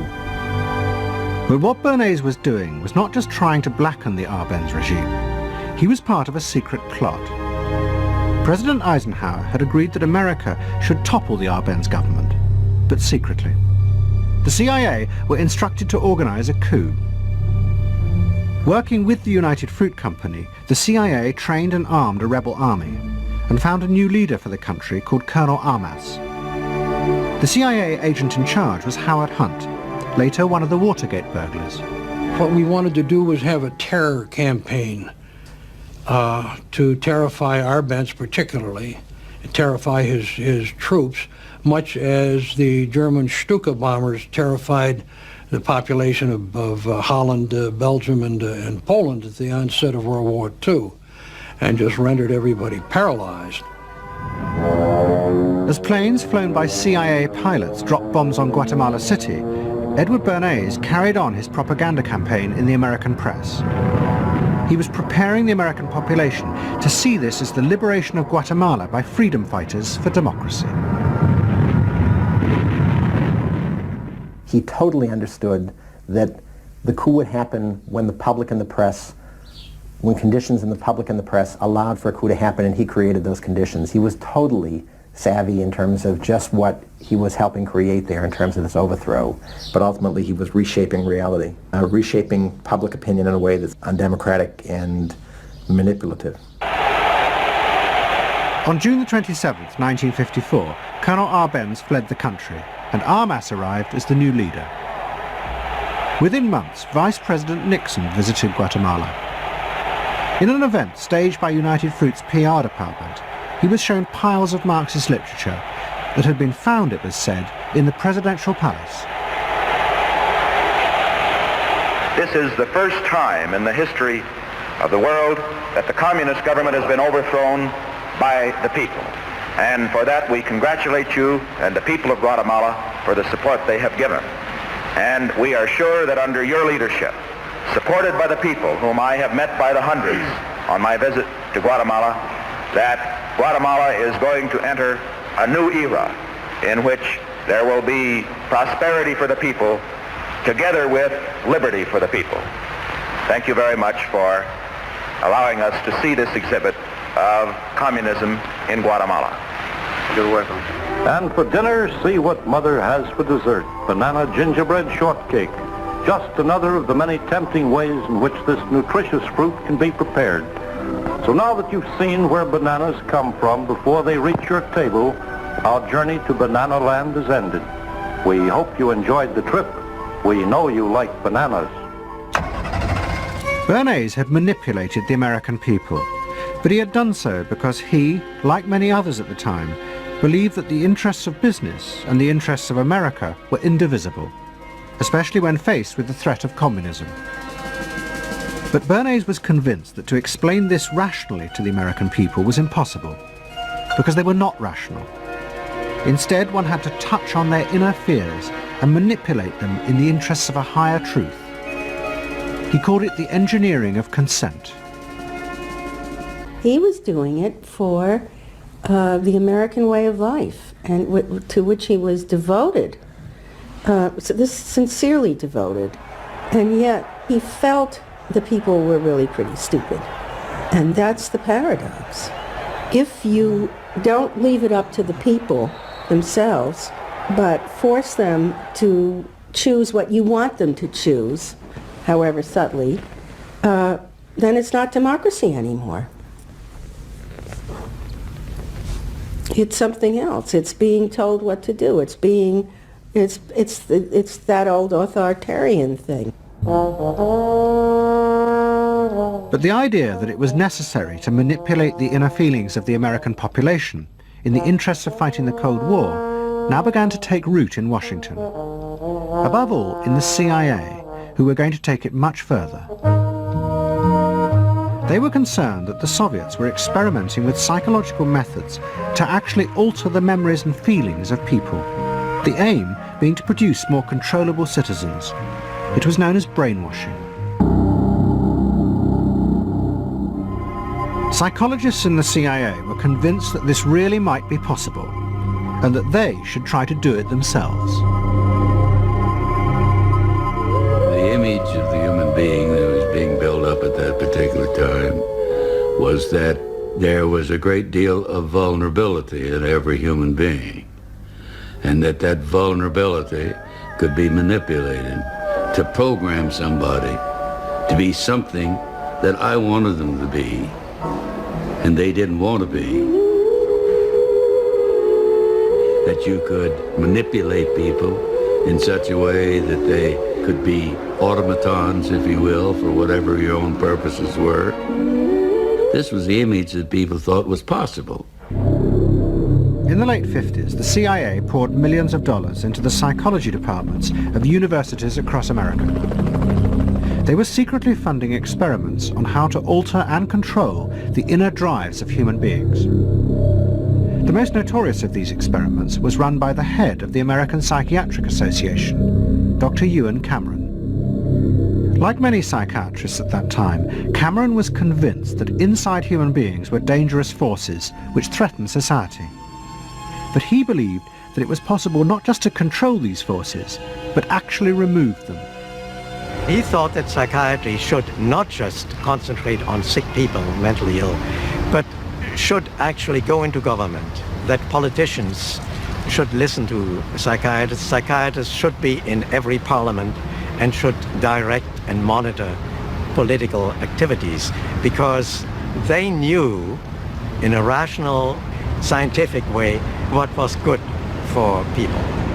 Cameron had set up a clinic in a hospital in Montreal called the Allen Memorial. It is now long since closed down. Cameron took patients who suffered a wide range of mental problems. His theory was that these resulted from forgotten or repressed memories. But he was impatient with the idea of using psychotherapy to uncover them. Instead, he would simply wipe them. Cameron used drugs, including LSD, and the technique of ECT, electroconvulsive therapy. It was conventionally used at that time to relieve depression. But Cameron was going to use it in a new way, to produce new people. He was really using it to try and change the fundamental function of the individual, to alter their past memories, their past ways of behaving. And as I think he said at one point, it is to just sort of erase everything from their past so that you then had a slate in which you could record new ways of behavior. And so he used massive doses of shock, people receiving several shocks a day, and over a course of time, hundreds of ECT treatments, so that they were just reduced to a sort of a very primitive vegetable state. I don't remember what happened to me. I was introduced to Dr. Cameron, and I don't remember Dr. Cameron at all. I don't remember any of that. They shipped me up to what they called the sleep room, and they gave me all of these electroconvulsive shock treatments and megadoses of drugs and LSD and all of that, and I have no memory of any of that.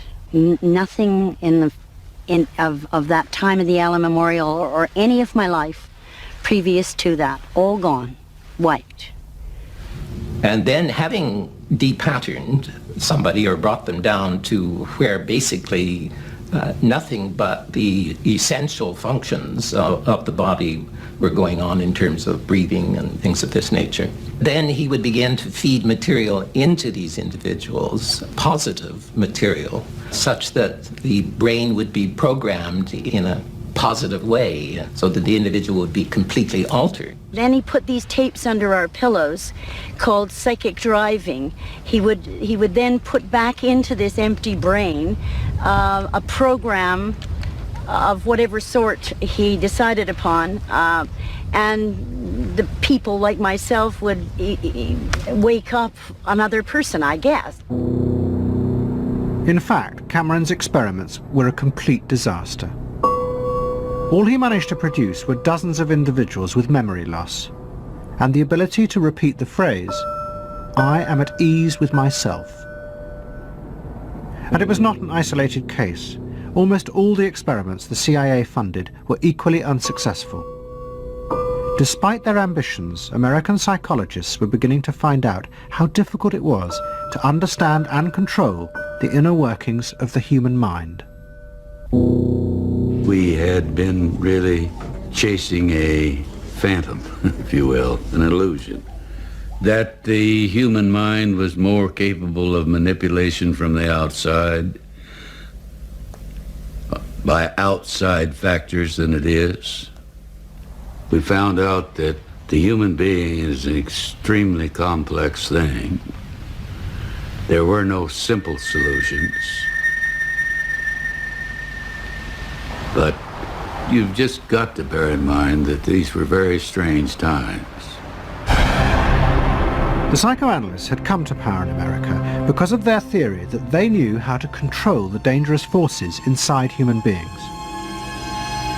But now the psychoanalysts were about to face a high-profile failure that would lead people to begin questioning the very basis of their ideas. It began in Hollywood. The film industry had become fascinated by psychoanalysis, and Anna Freud was a powerful influence on dozens of analysts in Los Angeles. They treated film stars, directors, and studio bosses. Anna Freud's closest friend was the most sought after of all, Ralph Greenson. And in 1960, the most famous star in the world turned to Greenson for help. Marilyn Monroe was suffering from despair and had become addicted to alcohol and drugs. Well, when I walked in to dinner, here was Marilyn Monroe. And I'd made a picture with her called All About Eve. This is dinner at Ralph Greenson's? Yes. And the only thing was that Ralph was trying to show her, Romy, I never called him Ralph in my life, Romy was trying to show her that the way a family life ought really to be.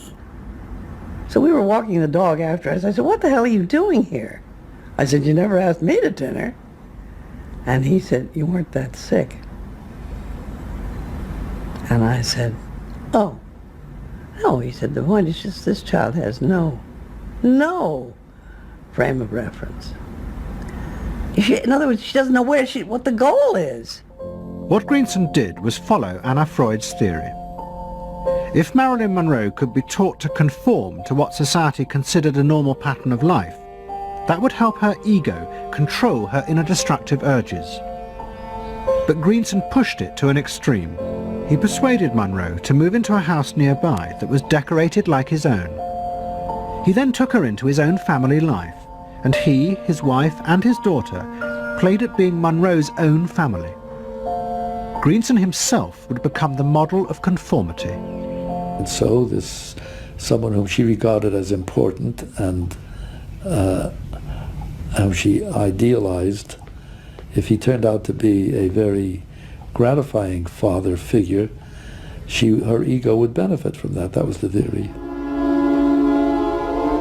His wife and children, everyone was involved, you know. They were strengthening the person. They were strengthening the mind. They were strengthening the agent that controls inner life against adversity, against insufficiency, against too much frustration. So that Marilyn Monroe would no longer be a helpless person looking for love. She'd have enough love. But despite all his efforts, Greenson was unable to help Marilyn Monroe. On August the 5th, 1962, she committed suicide in her house. The suicide shocked many in the analytic community, including Anna Freud. And high-profile figures in American life, who had previously been enthusiasts for psychoanalysis, now began to question why psychoanalysis had become so powerful in America. Was it really because it benefited individuals? Or had it in fact become a form of constraint in the interests of social order? The critics included Monroe's ex-husband, Arthur Miller. My argument with so much psychoanalysis is the preconception that suffering is a mistake, or a sign of weakness, or a sign even of illness, when in fact, possibly the greatest truths we know have come out of people's suffering. That the problem is not to undo suffering or to wipe it off the face of the earth, but to make it inform our lives. instead of trying to cure ourselves of it constantly and avoid it, and avoid anything but that lobotomized sense of what they call happiness. There's too much of an attempt, it seems to me, to think in terms of controlling man rather than freeing him, of defining him rather than letting him go. Mm-hmm. And it's part of the whole ideology of this age, which is power mad. Hey, have you heard about the crazy new way to send a message today? It's flashed on a screen, too quick to see, but still you get it subliminally. At the same time, an onslaught was launched on the way psychoanalysis was being used by business to control people. The first blow came with a bestseller, The Hidden Persuaders, written by Vance Packard. It accused psychoanalysts of reducing the American people to emotional puppets, whose only function was to keep the mass production lines running. They did this by manipulating people's unconscious desires to create longings for ever new brands and models. They had turned the population into unwitting participants in the system of planned obsolescence.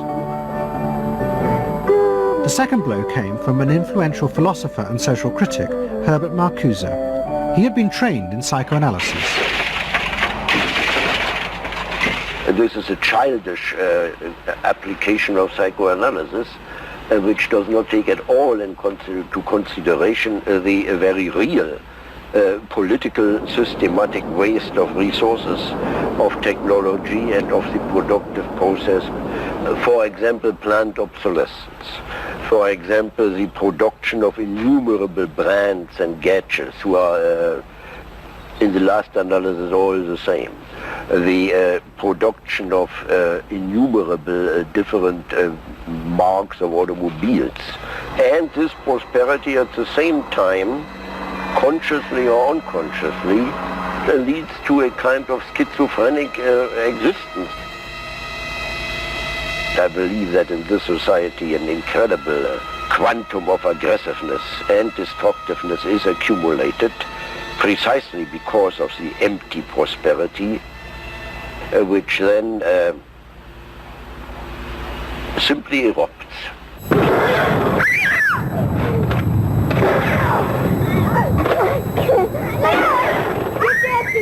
Marcuse's argument was not simply that psychoanalysis had been used for corrupt purposes, it was more fundamental.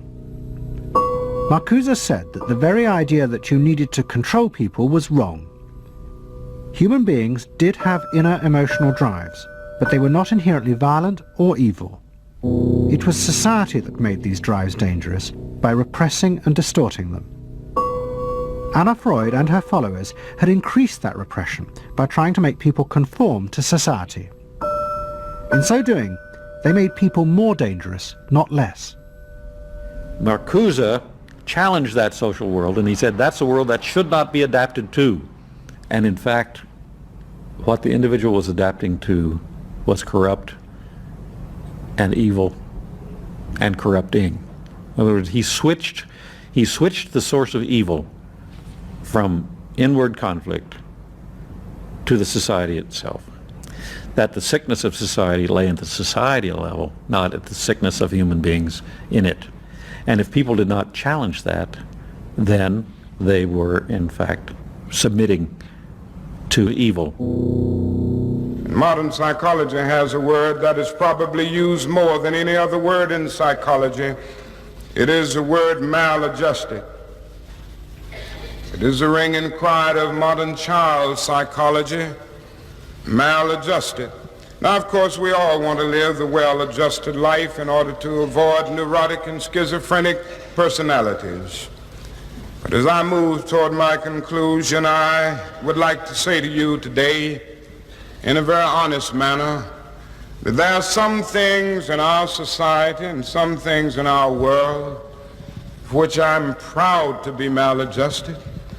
And I call upon all men of goodwill to be maladjusted to these things until the good society is realized. I must honestly say to you that I never intend to adjust myself through racial segregation and discrimination. I never intend to adjust myself to religious bigotry. I never intend to adjust myself to economic conditions that will take necessities from the many to give luxuries to the few and leave millions of God's children smothering in an airtight cage of poverty in the midst of an affluent society. The political influence of the Freudian psychoanalysts was over. Instead, they were now accused of having helped to create a repressive form of social control. Anna Freud and Dorothy Burlingham lived on in Sigmund Freud's old house in London. In 1970, Dorothy's son Bob died of alcoholism. And in 1973, his sister Mabby returned for yet more analysis with Anna Freud. She went back for more analysis. She was living at 20 Marisville Gardens in the Freud house, as I guess she did when she wasn't with her husband, and she committed suicide. She took an overdose of sleeping pills. In Freud's own house? In Freud's own house, right.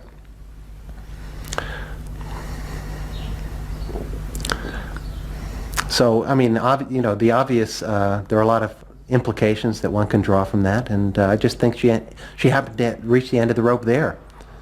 Although it would seem to be a very pointed act. Obviously, suicide is a very politicized act, and to do it in Sigmund Freud's own house is certainly different from doing it in Riverdale back in New York.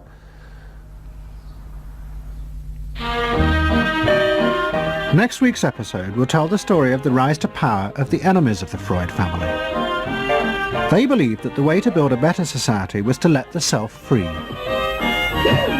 But what they didn't realize was that this idea of liberation would provide business and politics with yet another way to control the self, by feeding its infinite desires. To be lonesome, you know not what it means to be blue.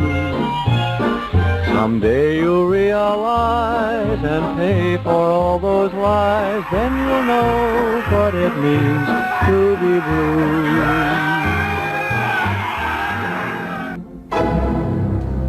Don't settle for anything less than you can be. Make your life a masterpiece. This is a series about how Sigmund Freud's ideas about the unconscious mind have been used by those in power to control the masses in an age of democracy.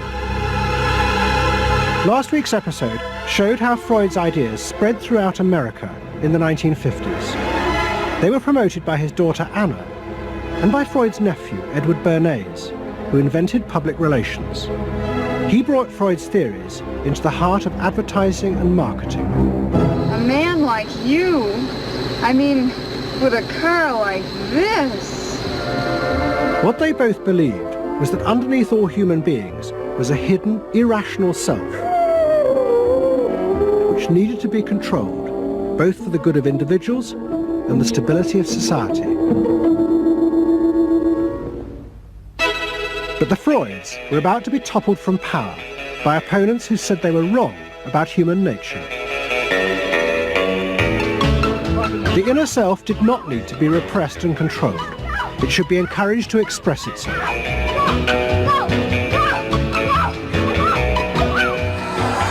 Out of this would come a new type of strong human being and a better society. But what in fact emerged from this revolution was the very opposite. An isolated, vulnerable, and above all greedy self, far more open to manipulation by both business and politics than anything that had gone before. Those in power would now control the self, not by repressing it, but by feeding its infinite desires.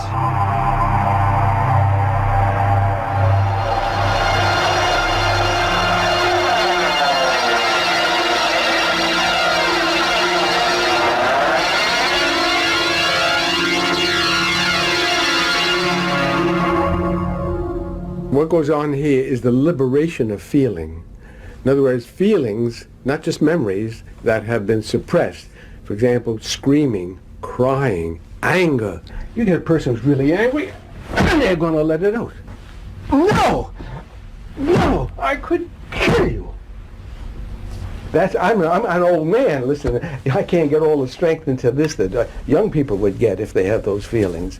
That wasn't bad. In the 1950s, a small group of renegade psychoanalysts began a new form of therapy. They worked in small rooms in New York City and encouraged their patients to express their feelings openly. I want help. I do. I want help. It was a direct attack on the ideas of the Freudian psychoanalysts, who had become rich and powerful, teaching Americans how to control their feelings. In Freud's work, you see, they were afraid of the feelings. They believed that what they wanted was contained people, very proper, doing the right thing and living a proper life. That's what they wanted, but not an intense emotional life. Freud wasn't emotional himself. I mean, he's an intellect, Freud. I was an intellect too, I know, but I'm also more than that now. The leader of this group was a man hated by Freud and his family. He was called Wilhelm Reich. Reich lived an isolated life in a house he had built for himself in remote mountains near the Canadian border. Reich originally had been a devoted disciple of Freud's in Vienna in the 1920s. But he had challenged Freud over the fundamental basis of psychoanalysis. Freud argued that at heart, human beings were still driven by primitive animal instincts. The job of society was to repress and control these dangerous forces. Reich believed the complete opposite. The unconscious forces inside the human mind, he said, were good. It was their repression by society that distorted them. That was what made people dangerous. Reich and Freud had two fundamentally differing views about what was essential human nature. At its core, Freud saw an uncontrolled, violent, warlike, raging inferno of emotions. Reich said these things are not the way human beings are originally destined to be. They're the result of not permitting the original impulse to express itself. The underlying natural impulse, Reich argued, was the libido, sexual energy. If this were released, then human beings would flourish. But this idea brought him into direct conflict not only with Sigmund Freud, but Freud's daughter Anna, who believed that the sexual forces in humans were dangerous if not controlled. My father thought that you should liberate the libido and have freedom. And he developed a theory rather early that neuroses were due to lack of good orgasm, or any orgasm. And that was, Anna Freud, you know, was a virgin. I mean, this is very important because she never had a sexual relation with a man. And here was this man preaching that the way to health was through orgasm. And here was this woman who had been analyzed by her father because she was masturbating. So here's this woman who's opposed to sexuality, really, and here's this man who's preaching sexual freedom. I mean, there was bound to be a clash, wasn't there? The conflict came to a head at a conference in 1934 in Switzerland. Anna Freud, who had by now become the acknowledged leader of the psychoanalytic movement, forced Wilhelm Reich out. She destroyed his career. She got rid of him, very definitely. And I guess part of what I'm doing is getting rid of her. Explain. Well, I think that Anna Freud shouldn't get away with what she did, that it should be known. Maneuvering to get him kicked out of the International Psychoanalytic Association. So you're taking revenge? You might say so, right? Or wronging a right? No, righting a wrong. You better cut that one out. Isn't that called a Freudian slip? Yes, it is. Reich fled to the United States and built his home and a laboratory. His ideas became grandiose to the point of madness. He was convinced that he had discovered the source of libidinal energy. He called it orgone energy, and Reich built a giant gun which he said could capture this energy from the atmosphere and concentrate it onto clouds to produce rain. He also said that the gun could be used to destroy UFOs, which threatened the future of the world. In 1956, Reich was arrested by the federal authorities for selling a device that he said used orgone energy to cure cancer. Reich was treated as a madman. He was imprisoned and all his books and papers burnt on the order of the court. A year later, Reich died in prison. To the Freudians, it seemed as if their main threat had been removed forever. But they were wrong. What the Freudians didn't realize was that their influence in American society was also about to be challenged, and in a way that would lead not only to their decline, but to the dramatic resurgence of Reich's ideas in America and throughout the capitalist world.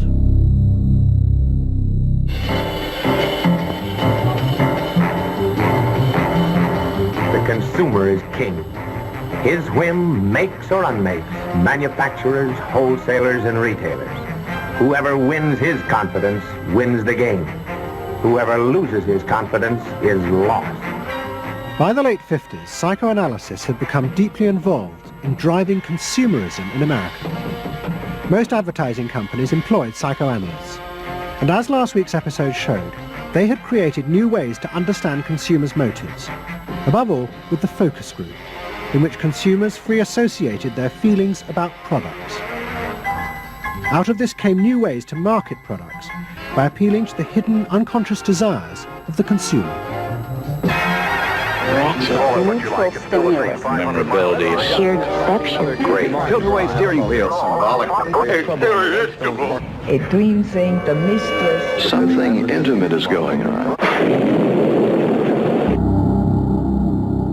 But in the early 60s, a new generation emerged who attacked this. They accused American business of using psychological techniques to manipulate people's feelings and turn them into ideal consumers. Advertising was manipulation. It was a way to get you to do something that didn't come out of you.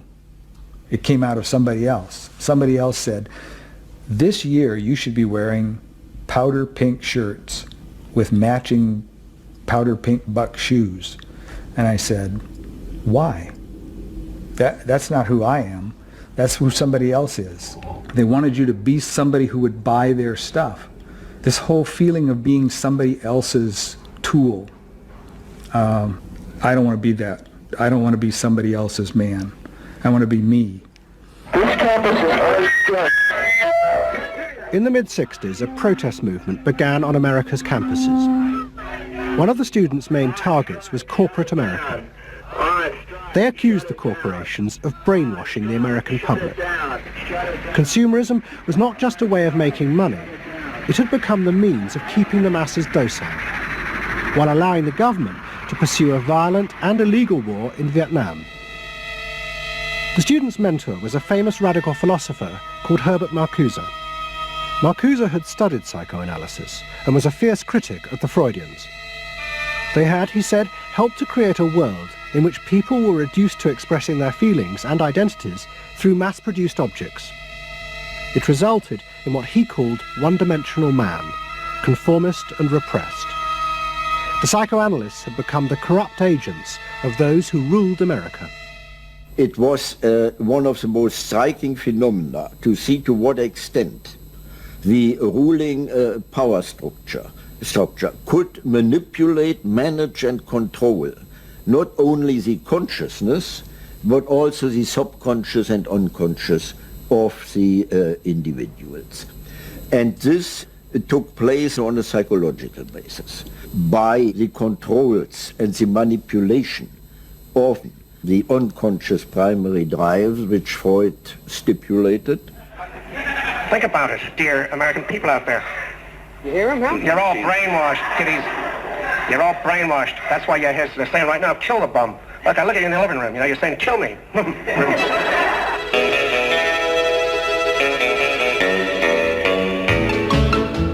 Following the logic of Marcuse's argument, the new student left set out to attack this system of social control. It was summed up in the slogan, "There is a policeman inside all our heads. He must be destroyed." And that policeman was going to be destroyed by overthrowing the state and the corporations that had put him there. One group, the Weathermen, began a series of bomb attacks on companies that they said both controlled people's minds through consumer products and made the weapons being used in Vietnam. There's no way to be committed to nonviolence in the middle of the most violent society that history's ever created. I'm not committed to nonviolence in any way. We want to live a life that isn't based on materialistic values, and yet the whole system of government and the economy of America is based on profit, on personal greed and selfishness. So that in order to be human, in order to love each other and be equal with each other and not place each other in roles, we have to destroy the kind of government that keeps us from asserting our positive values of life. But the American state fought back violently. At the Democratic Convention in Chicago in 1968, the police and the National Guard were unleashed to attack thousands of demonstrators. It was the start of a phase of ruthless repression of the New Left in America. It culminated in the killing of 4 students at Kent State University 18 months later. In the face of this, the left began to fall apart. We had met the force of the state. It was much bigger and stronger and more powerful than we realized. And at that point, what seemed to happen was that there was a change in tactics. Confronted by this violent repression, many in the New Left began to turn to a new idea. If it was impossible to get the policeman out of one's head by overthrowing the state, instead one should find a way of getting inside one's own mind and removing the controls implanted there by the state and the corporations. Out of this would come a new self, and thus a new society.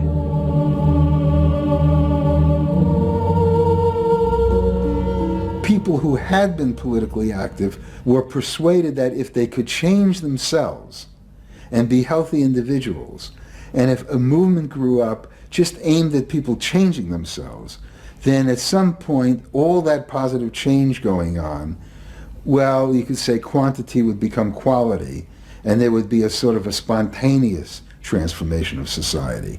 But political activism was not required.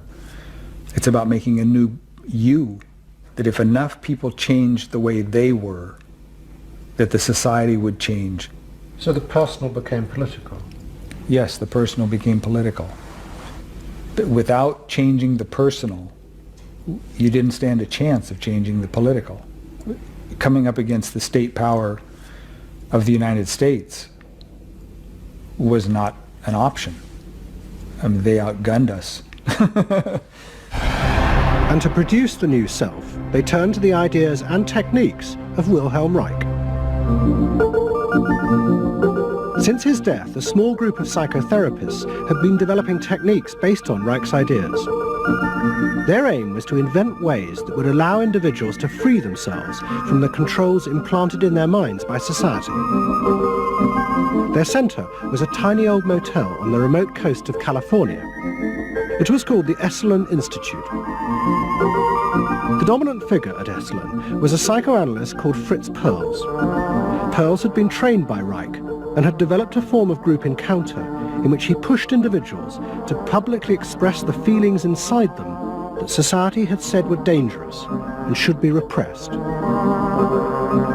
It's a basic fear of that thing inside me, like a little demon in there. It doesn't come out very often. It's really hard to get it out. Now put the thing inside you on that chair and talk to it. Perls used to call this getting on the hot seat in front of a group. If this were the hot seat and you were Perls, and you would guide me into this process of self-enactment, self-revelation, of staying present to all the parts of yourself and noticing it, and then taking ownership of this. As the demon? Yeah. Yes, I can come out. I can come right out of him, and I can push him aside. And you say you. I can push you aside. Yeah. Be the demon with each one of us. I can make you all cry.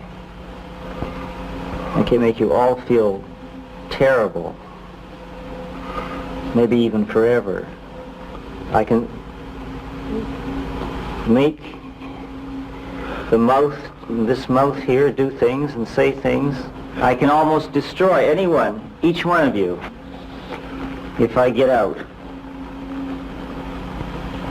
There isn't one of you that I would spare. Not even you. Yeah. How do you feel now? I feel better. I feel very honest. Yeah. And you notice the increase of power. In other words, taking ownership of who you are and how you act and how you feel. Your whole being in the world. In other words, giving you autonomy, owning your freedom. I'm frightening.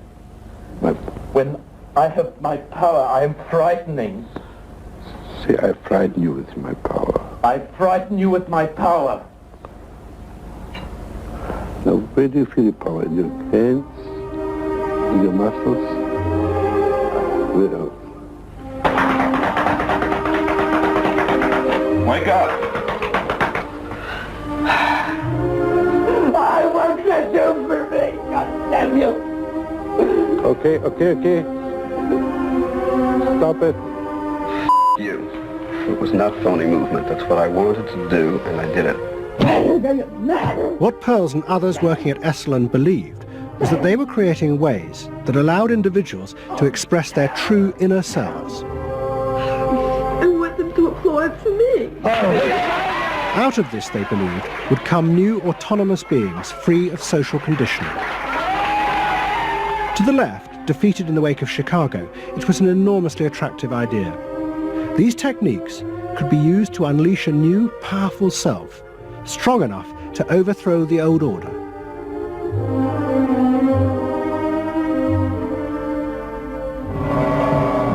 In the late 60s and early 70s, thousands flocked to Esalen. Only a few years before, it had been an obscure fringe institute. Now it became the centre of a national movement for personal transformation, the human potential movement. So it became magnetic. People wanted to join this stream of exploration. Within 7 or 8 years, there were about 200 of these centers in America, looking mainly to Esalen for the leadership. I feel so liberated. Really? It's fantastic. And it took on a big political agenda. You could not separate personal transformation from social transformation. The two go together. As the movement grew, the leaders of Esalen decided to try and use their techniques to solve social problems. They began with racism. They organized an encounter group for white and black radicals. Both groups would be encouraged to express their inner racist feelings which had been instilled in them by society. By doing this, they would transcend those feelings and encounter each other as individuals. I started a series of encounters called Racial Confrontation as Transcendental Experience. We thought that we wanted to get that kind of black-white confrontation so you could really get down to see what was between the two races, not by backing off and trying to be polite, but by going right into the belly of the beast, of this beast of racial prejudice. And these were extremely dramatic. These were the toughest workshops ever convened at Esalen Institute. I'm looking at you, Whitey. You got clothes on. So sure. You got shoes on. You're just so sure looking at me, huh? You got the goddamn police in the neighborhood. Really? They're not my police. You got a governor. You got a mayor.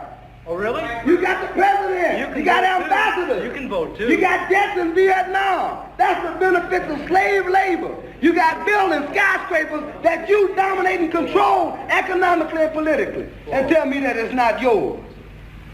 It's yours, too. Then the blacks all got together and attacked the whites. And they just let us have it. What they call it was peeping somebody.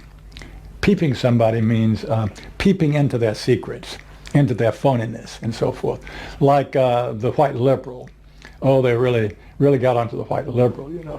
So don't give me no shit about I'm free. You're a goddamn liar, you white pink son of a bitch, you. Yeah, I want to know what you came down here for. You want a black buck, huh? Yeah. You looking for a stud? That's all you know. Huh? Well, what did you come here for? You're sitting there with your legs all gap wide open, showing your drawers. Now, what'd you come here for? The black-white encounter groups were a disaster. The black radicals saw it as an insidious attempt to destroy their power. By trying to turn them into liberated individuals, Esalen was removing the one thing that gave them power and confidence in their struggle against racism, their collective identity as blacks. For my reason. For your reason. Now dig this. Your reason for being here is different from my reason. So the human potential movement turned to another social group who they believed would benefit from personal transformation. Nuns. And this time they were more successful. The Convent of the Immaculate Heart in Los Angeles was one of the largest seminaries in America. A group of radical psychotherapists approached the convent. They wanted to try out their techniques for personal liberation on individuals whose identities were defined by a series of external rules which they had deeply internalized. The convent, anxious to appear modern, agreed to the experiment. And we did weekend encounter workshops for several hundred Immaculate Heart nuns. Nuns who were reserved, and they tended to be more reserved than other normal people, were told, don't be so reserved, let it all out. You're a good person. You can afford to be who you really are. You don't need to play the role of a nun. You don't need to keep downcast eyes. And prudence is an oversold virtue. You're trying to assert yourself, trying to find out who you are, who you're becoming.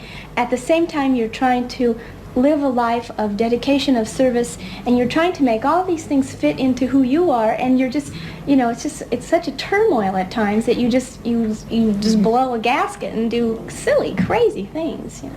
Running around the orchard and stealing oranges and taking Cokes out of the refrigerator and crazy things. I felt like I was being a hypocrite, and I wanted people to respect me for what I was, not for what I was wearing, and so I'm glad for the change.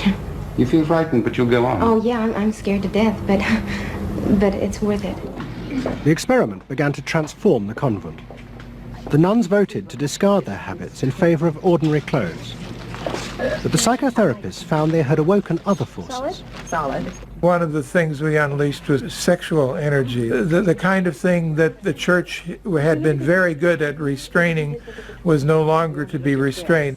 One sister who was a member of the community, she got the idea that she could be freer than she had been before, and she seduced one of her classmates and then seduced the mistress of novices, who was an older woman, very reserved, and her program of freeing this older woman was sexual.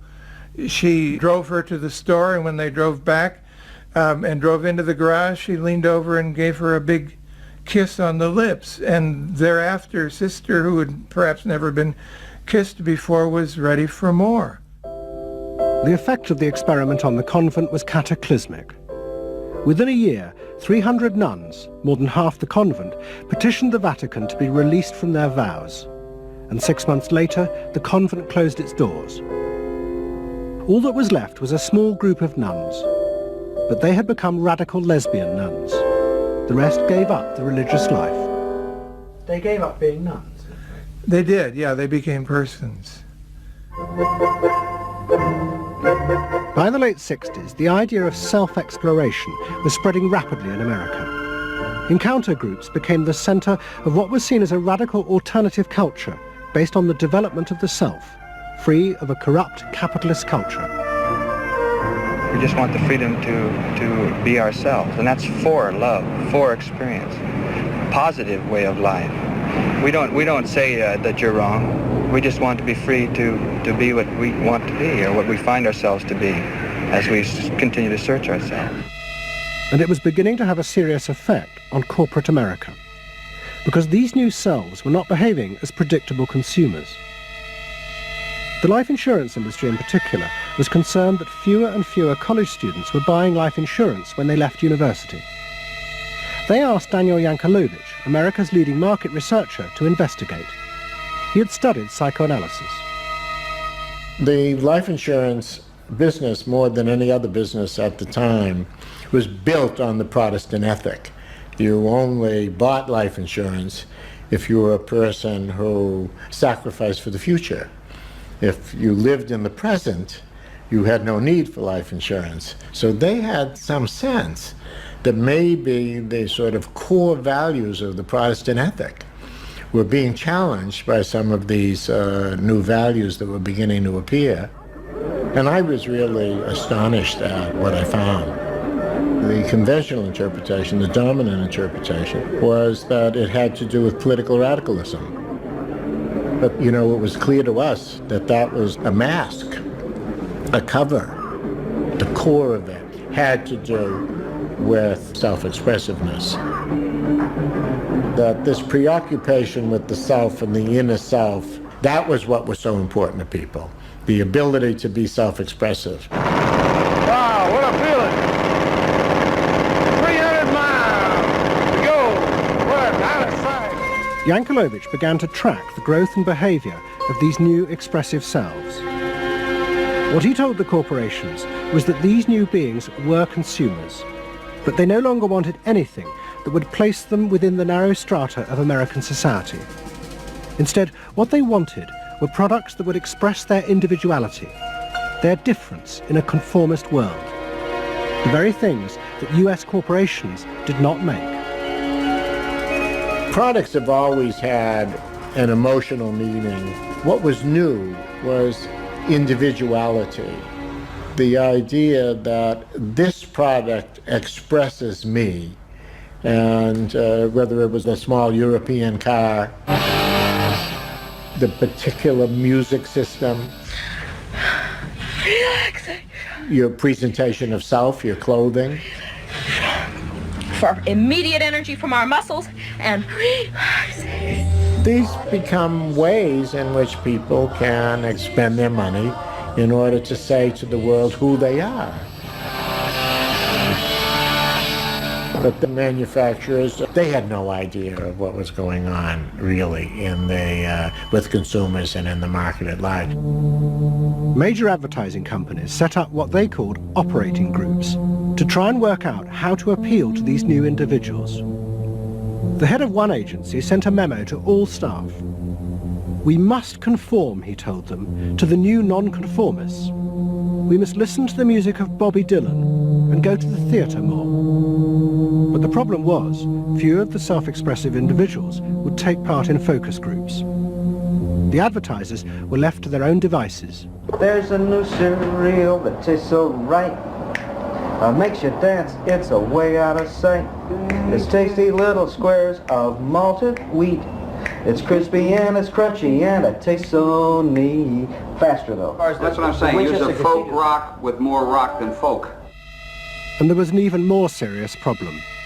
To make products for people who wanted to express themselves would mean creating variety. But the systems of mass production that had been developed in America were only profitable if they made large numbers of the same objects. This had fitted perfectly with the limited range of desires of a conformist society. The expressive self threatened this whole system of manufacture. And the threat was about to grow rapidly. Go! Because an entrepreneur had invented a way of mass-producing this new independent self.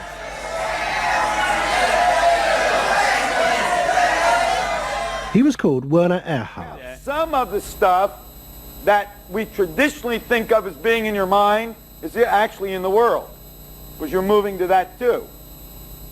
Erhard had invented a system called EST, Erhard Seminar Training. Hundreds of people came for weekend sessions to be taught how to be themselves.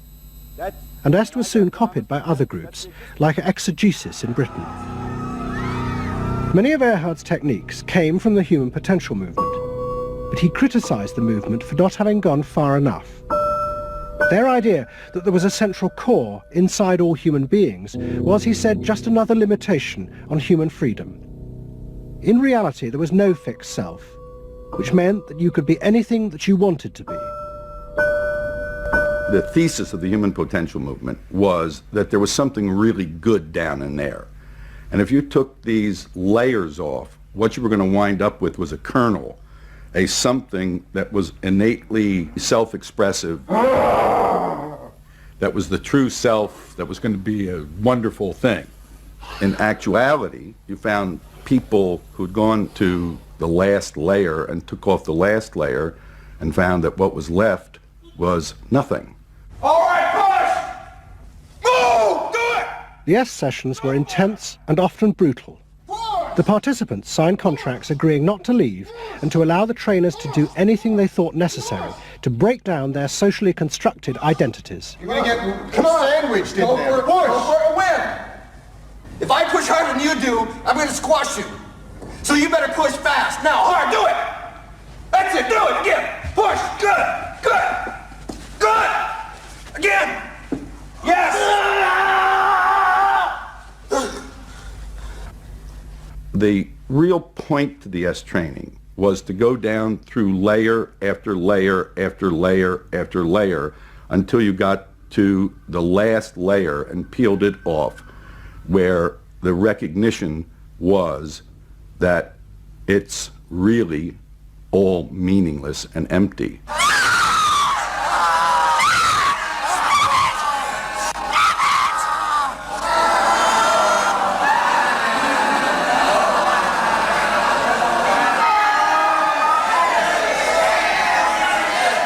Now, that's existentialism's endpoint. S went a step further in that people began to recognize that it was not only meaningless and empty, but it was empty and meaningless that it was empty and meaningless. And in that there's an enormous freedom.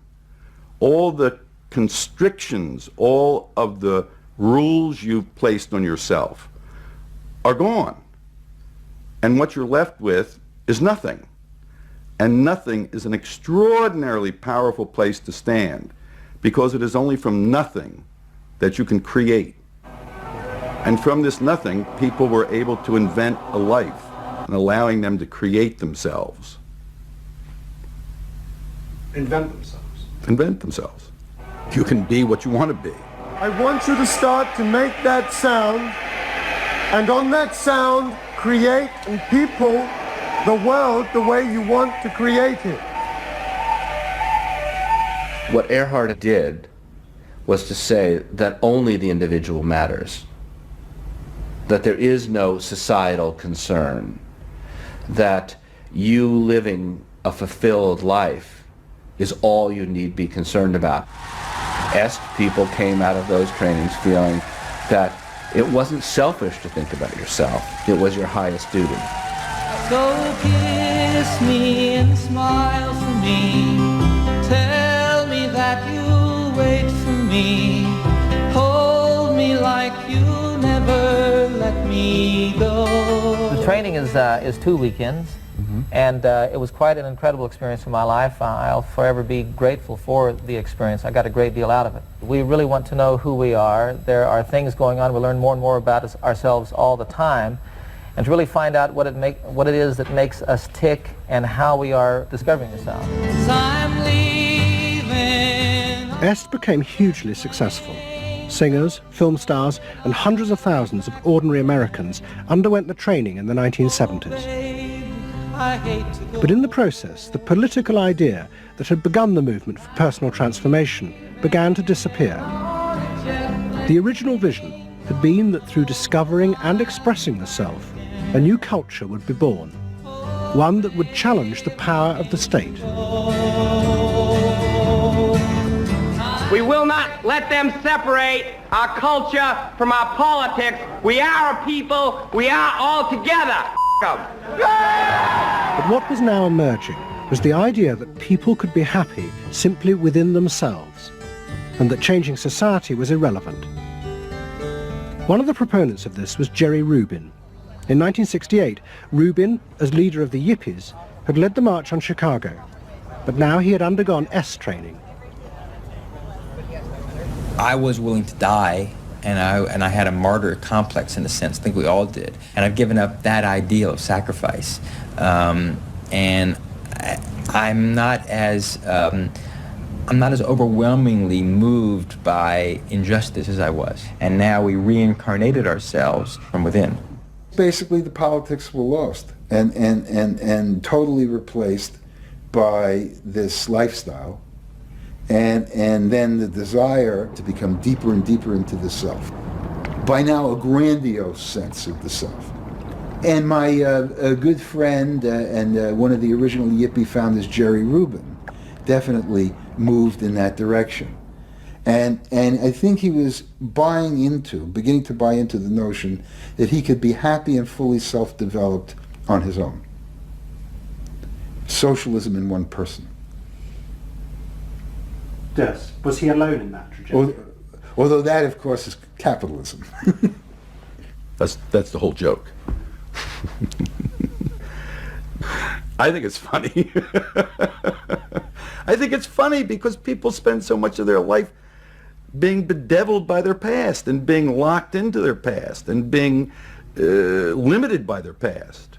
And there's an enormous freedom from that, letting people create themselves. Est was only the most vivid and intense expression of an idea that was spreading rapidly through all strata of American society. Books and television programs promoted the idea that one's first duty was to be oneself. And those monitoring this shift were astonished at the speed with which the idea was spreading. In 1970, it was a small percentage of the total population, maybe 3 to 5%. By 1980, it had spread to the vast majority of the public, up to 80%.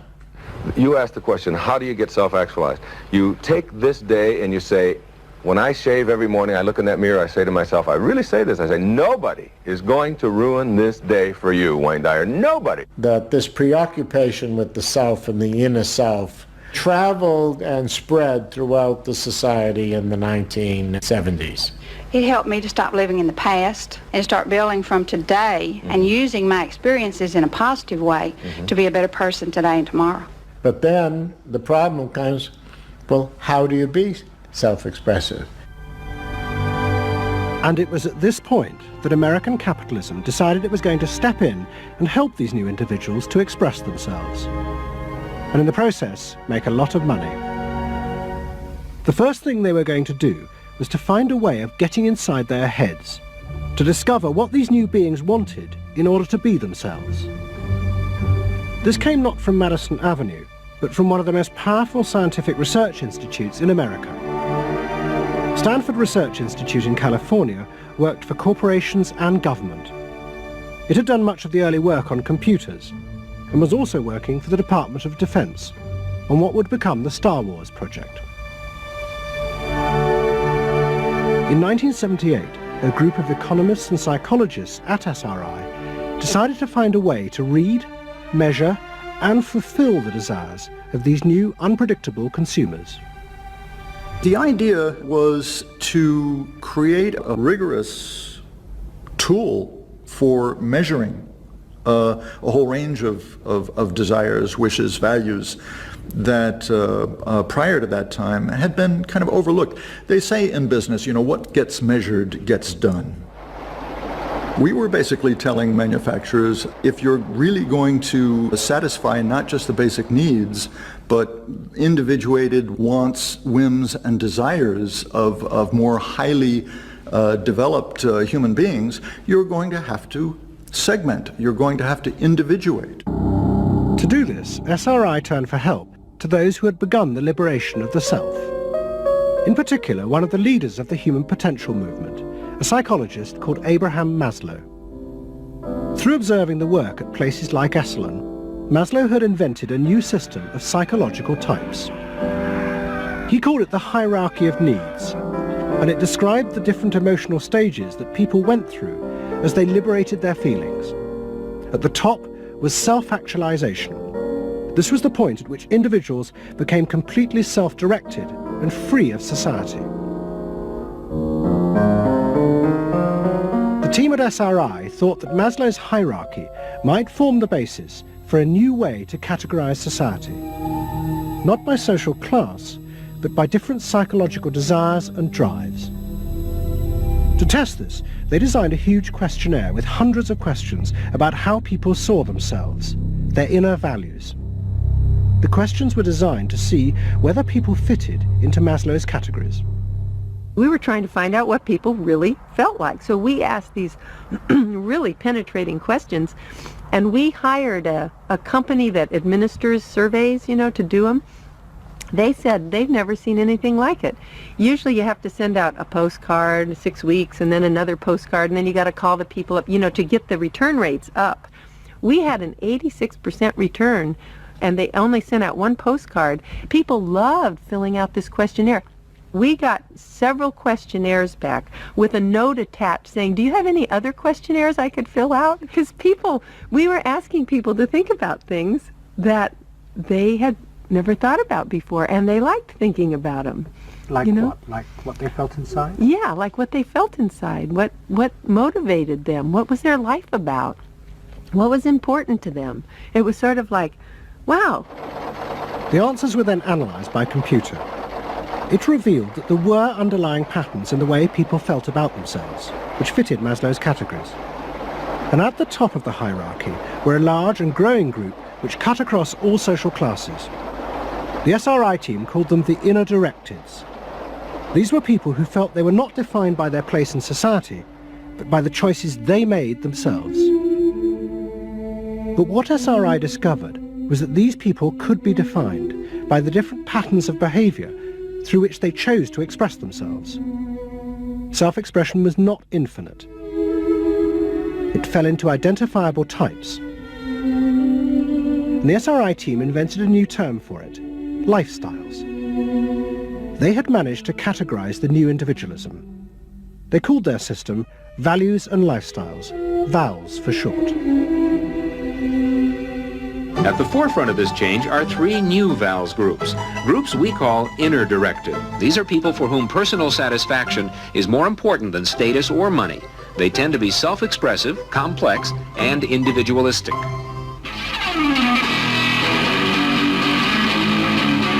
Rob is an I am me. I am me's are searching for new values, breaking away from traditions and inventing their own standards. Rob even invented his own name, Rob Noxious. Jody is an experiential. This is a group seeking inner growth through direct experience. Experientials aren't in one place much. This is the try-anything-once crowd, and all that activity takes goods and services. Their hobbies are hands-on, and their possessions are simple, but not always simply priced. I'm a bookseller. I sell books. I'm a businessman. It doesn't necessarily mean that I believe in capitalism. It just happens to be what I'm doing now. SRI created a simplified questionnaire with just 30 key questions. Anyone who answered them could be immediately fitted into a dozen or so of these new groups. It allowed businesses to identify which groups were buying their products, and from that, how the goods could be marketed, so they became powerful emblems of those groups' inner values and lifestyles. It was the beginning of lifestyle marketing. So it allowed people not just to look at people as demographics, group of age and income and whatever, but to really understand the underlying motivations. I mean, most of marketing was looking at people's actions and trying to figure out what to do. But what we were doing is we were trying to look more into people's underlying values so that we could predict what is their lifestyle, what kind of house do they live in, what kind of car do they drive. So the corporations were then able to sell things to them by understanding them, by having labels, by knowing what these people look like, where they live, what their lifestyles are. If a new product expressed a particular group's values, it would be bought by them. This is what made the values and lifestyle system so powerful, its ability to predict what new products self-actualizers would choose. And this power was about to be demonstrated dramatically. VALS would show it could predict not just the products they would buy, but the politicians they were going to choose to elect. Ladies and gentlemen, the next president of the United States of America, Ronald Reagan! In 1980, Ronald Reagan ran for president. He and his advisors were convinced they could win on a program of a new individualism. It would be an attack on 50 years of government interference in people's lives. I wrote a speech about let the people make the basic decisions, get judges out of the way, get bureaucrats out of the way, get centralized government out of the way. I gave Reagan a choice of several titles for the speech, and the one he picked was let the people rule. Let the people regain rule, regain control over their own destiny away from a remote elite in Washington. I would like to think that the kind of leadership that I would exercise in Washington is not the kind of leadership that I would pretend that I can solve all the problems I've been discussing here, but that together you and I can. I would like to take the lead in taking government off the backs of the American people and turning you loose to do what I know you can do. It was radical. Moderate Republicans thought it was suicide. Jimmy Carter called it ridiculous. The press was extremely negative. But the odd thing is that it polled very well in New Hampshire, which was the first primary state, the state that we had to win. What was odd was that there seemed to be a strange mosaic of support for Reagan's policies. The traditional pollsters could see no coherent pattern across class, age or gender. But those who had designed the values and lifestyle system believed that they knew why. They were testing their system in both America and Britain. And they were convinced that both Reagan's and Mrs. Thatcher's message about individual freedom would appeal to the group at the top of their hierarchy, the inner directeds, because it fitted with the way they saw themselves. They were really concerned about being individuals, being individualistic. And so in the early stages, when we were looking at the messages that both Thatcher and then Reagan were putting across, we said they are using words that will really appeal to a lot of the younger people, and particularly to the people who are moving towards self-actualization. We call them the inner-directed people. A lot of our colleagues said, that's absolutely ridiculous, because inner-directeds are very socially aware, very socially concerned. They'll never vote Conservative, or they'll never vote for the Republicans. But we said, if Thatcher and Reagan continue to appeal to them in this way, they really will. And I vision leadership in taking government off your backs and turning you loose to do what you can do so well. Thank you very much. The idea that the new self-actualizing individuals would choose a politician from the right, not the left, seemed extraordinary. But to test their prediction, the Values and Lifestyles team did a survey of voting intentions, and they correlated it with their new psychological categories. When we said in our surveys, who are you going to vote for, sure enough, it was the inner-directeds who said that they would vote for Thatcher and for Reagan. And they made the difference in those elections because of their voting for Thatcher and Reagan. And it really surprised our colleagues, even within my own organisation. It really showed the power of this approach, because it's very difficult to identify inner-directeds on the street. These people who voted for Thatcher and Reagan, these inner-directeds, came from any walk of life. It's really hardly correlated with social class at all. I mean, if you just go along and look at age, sex, social class, you would never pick them up. But if you really go along with a questionnaire that gets at their values, then you can identify them very easily. And that was new? And that was completely new, yeah. At the beginning of 1981, Ronald Reagan was inaugurated as president. But he took charge of a country that was facing economic disaster.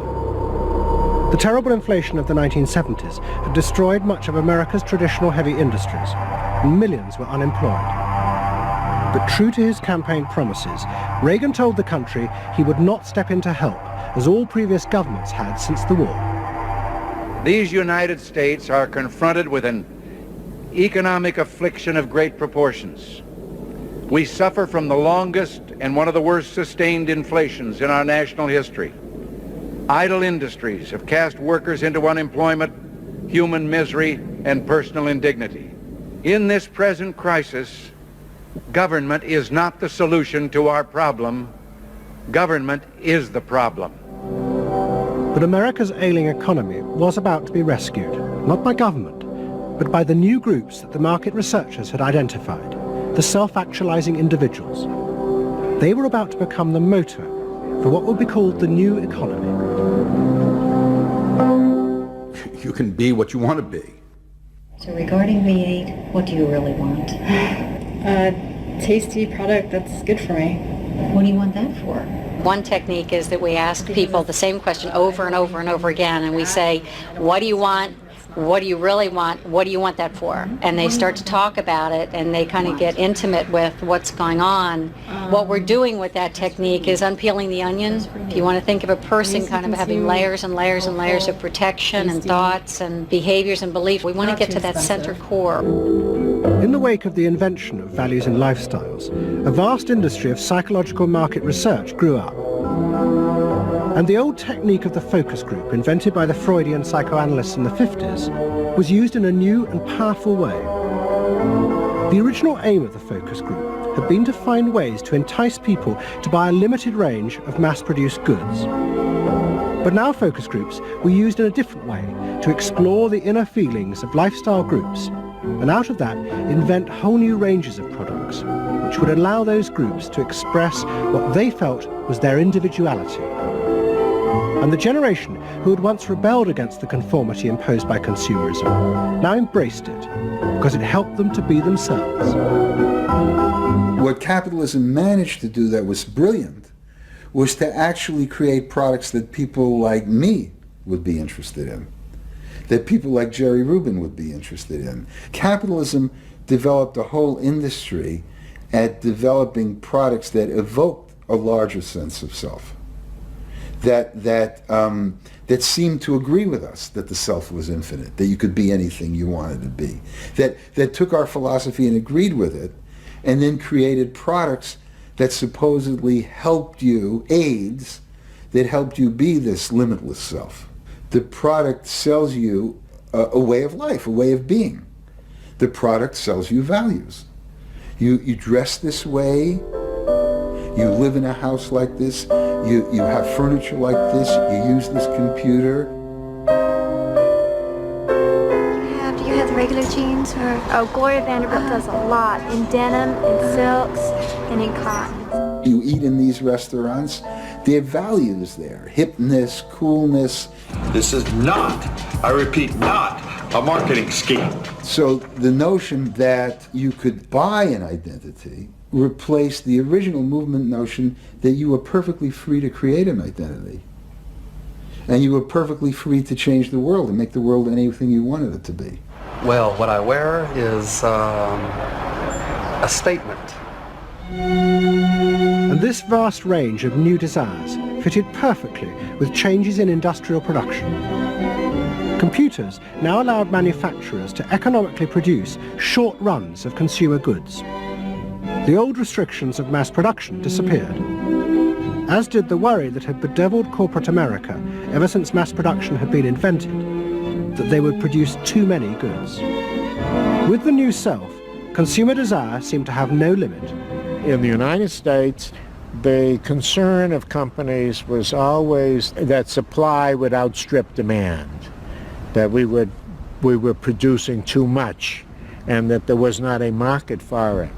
You don't hear that kind of talk anymore, because you've gone from a conception of a market of limited needs, and if you fill them, they're filled, to a market of unlimited, ever-changing needs dominated by self-expressiveness that products and services can satisfy in an endless variety of ways, and ways that change all the time. And consequently, economies have unlimited horizons. Out of this explosion of desire came what seemed a never-ending consumer boom that regenerated the American economy. The original idea had been that the liberation of the self would create new kinds of people, free of social constraint. That radical change had happened. But while the new beings felt liberated, they had become increasingly dependent for their identity on business.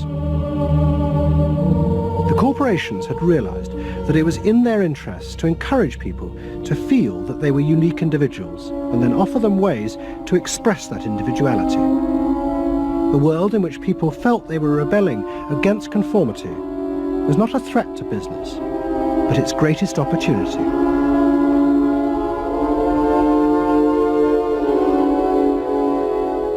It was, in a sense, the triumph of the self. It was the triumph of a certain self-indulgence, a view that everything in the world and all moral judgment was appropriately viewed through the lens of personal satisfaction. Indeed, the ultimate ending point of that logic is that there is no society. There is only a bunch of individual people making individual choices to promote their own individual well-being.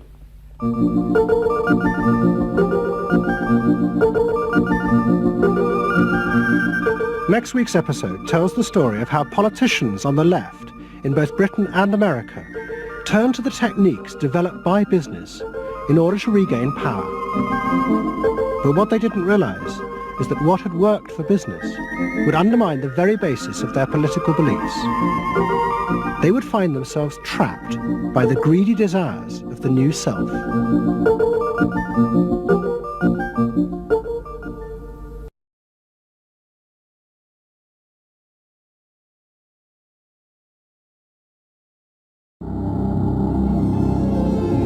You're moving through a world in which everything is possible and nothing is beyond you.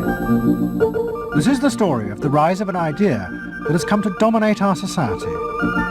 It is the belief that the satisfaction of individual feelings and desires is our highest priority. Today we're going to tell you how to get whatever you want. I wanted to live a different life that wasn't available to me in the image I was born. I'm here, look at me, notice me. Previous episodes have shown how this rise of the self was fostered and promoted by business. They had used the ideas of Sigmund Freud to develop techniques to read the inner desires of individuals and then fulfill them with products. This final episode is about how that idea took over politics. It tells the story of how politicians on the left, in both America and Britain, turned to these techniques to regain power. They believed that they were creating a new and better form of democracy, one that truly responded to the inner feelings of individuals. But what the politicians didn't realize was that the aim of those who had originally created these techniques had not been to liberate the people, but to develop a new way of controlling them in an age of mass democracy.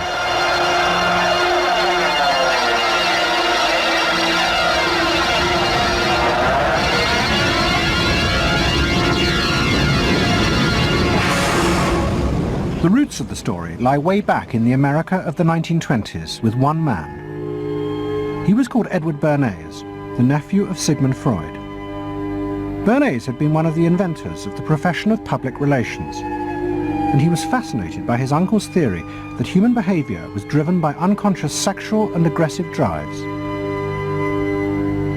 Many of Bernays' clients were large American corporations, and he was the first person to show them how they could sell many more products if they linked them through images and symbols to those unconscious desires that Freud had identified. The strategy he offered them was that people could now look at the goods that were emerging within the society and not merely view those goods as things that they needed in order to deal with some specific material want, but also as goods which would stroke and respond to deep emotional yearnings. You know, how this bar of soap or this bag of flour will make you a happier, more successful, more sexually appealing, less fearful person. Somebody to be admired rather than reviled. The powerful people in that world are those people who are capable of reading the public mind and giving the public what it wants in those terms. And Bernays was at the heart of it. Bernays was the guy who was the foremost articulator of the theories which were driving this new system. By the 1980s, Bernays' ideas had come of age. A vast industry had grown up in America, devoted to reading the inner desires of consumers. At its heart was the technique of the focus group. Previous episodes have shown how the focus group was invented by psychoanalysts employed by US corporations. The aim was to allow consumers to express their inner feelings and needs, just as patients did in psychoanalysis. The information was then used to promote and design new products that would fulfill those desires. And Edward Bernays, who was now nearly 100 years old, was celebrated as the founding father of this marketing world. Hi, Doctor. Good to see you. Come on up over here. There you go. Doctor, tell me again what the doctor is. What are we dealing with here? You're the father of public relations. What we're dealing with really is the concept that people will believe me more if you call me doctor. Oh, I see. So, that's a good idea. And Bernays' ideas and techniques were also about to conquer Britain in the 1980s. Unlike America, the ruling elites in Britain had always distrusted the idea of pandering to the masses. It was epitomised by the patrician elite who ran the BBC. Even as late as the 60s, popular programmes were referred to as ground bait. Their real job was to lure the viewers into watching the more serious programmes the elite knew was good for them.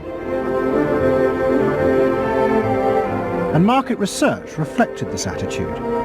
Individuals were observed and classified by market researchers according to their social class, from A through C2, D and E.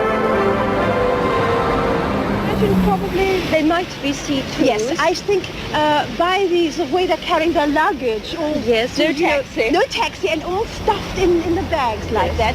I think the lady possibly sets her own hair, which is always an indication. Yes. The children are nicely dressed. Yes, they are. Yes. Probably a skilled worker. A skilled, yes, a skilled worker. I would think say so. Yes, I would say so. Certain apprenticeship or done some. That's right. Qualifying time. We agree then. Yes, we think C2. We think so. Yes. When people were asked their opinion about both products and politics, they were selected by social class and asked only strictly factual questions about what they thought. Leaving your own party sympathies on one side, who do you think will win this forthcoming election? Labour. Labour? And tell me which you prefer. Which party do you think you'll be voting for?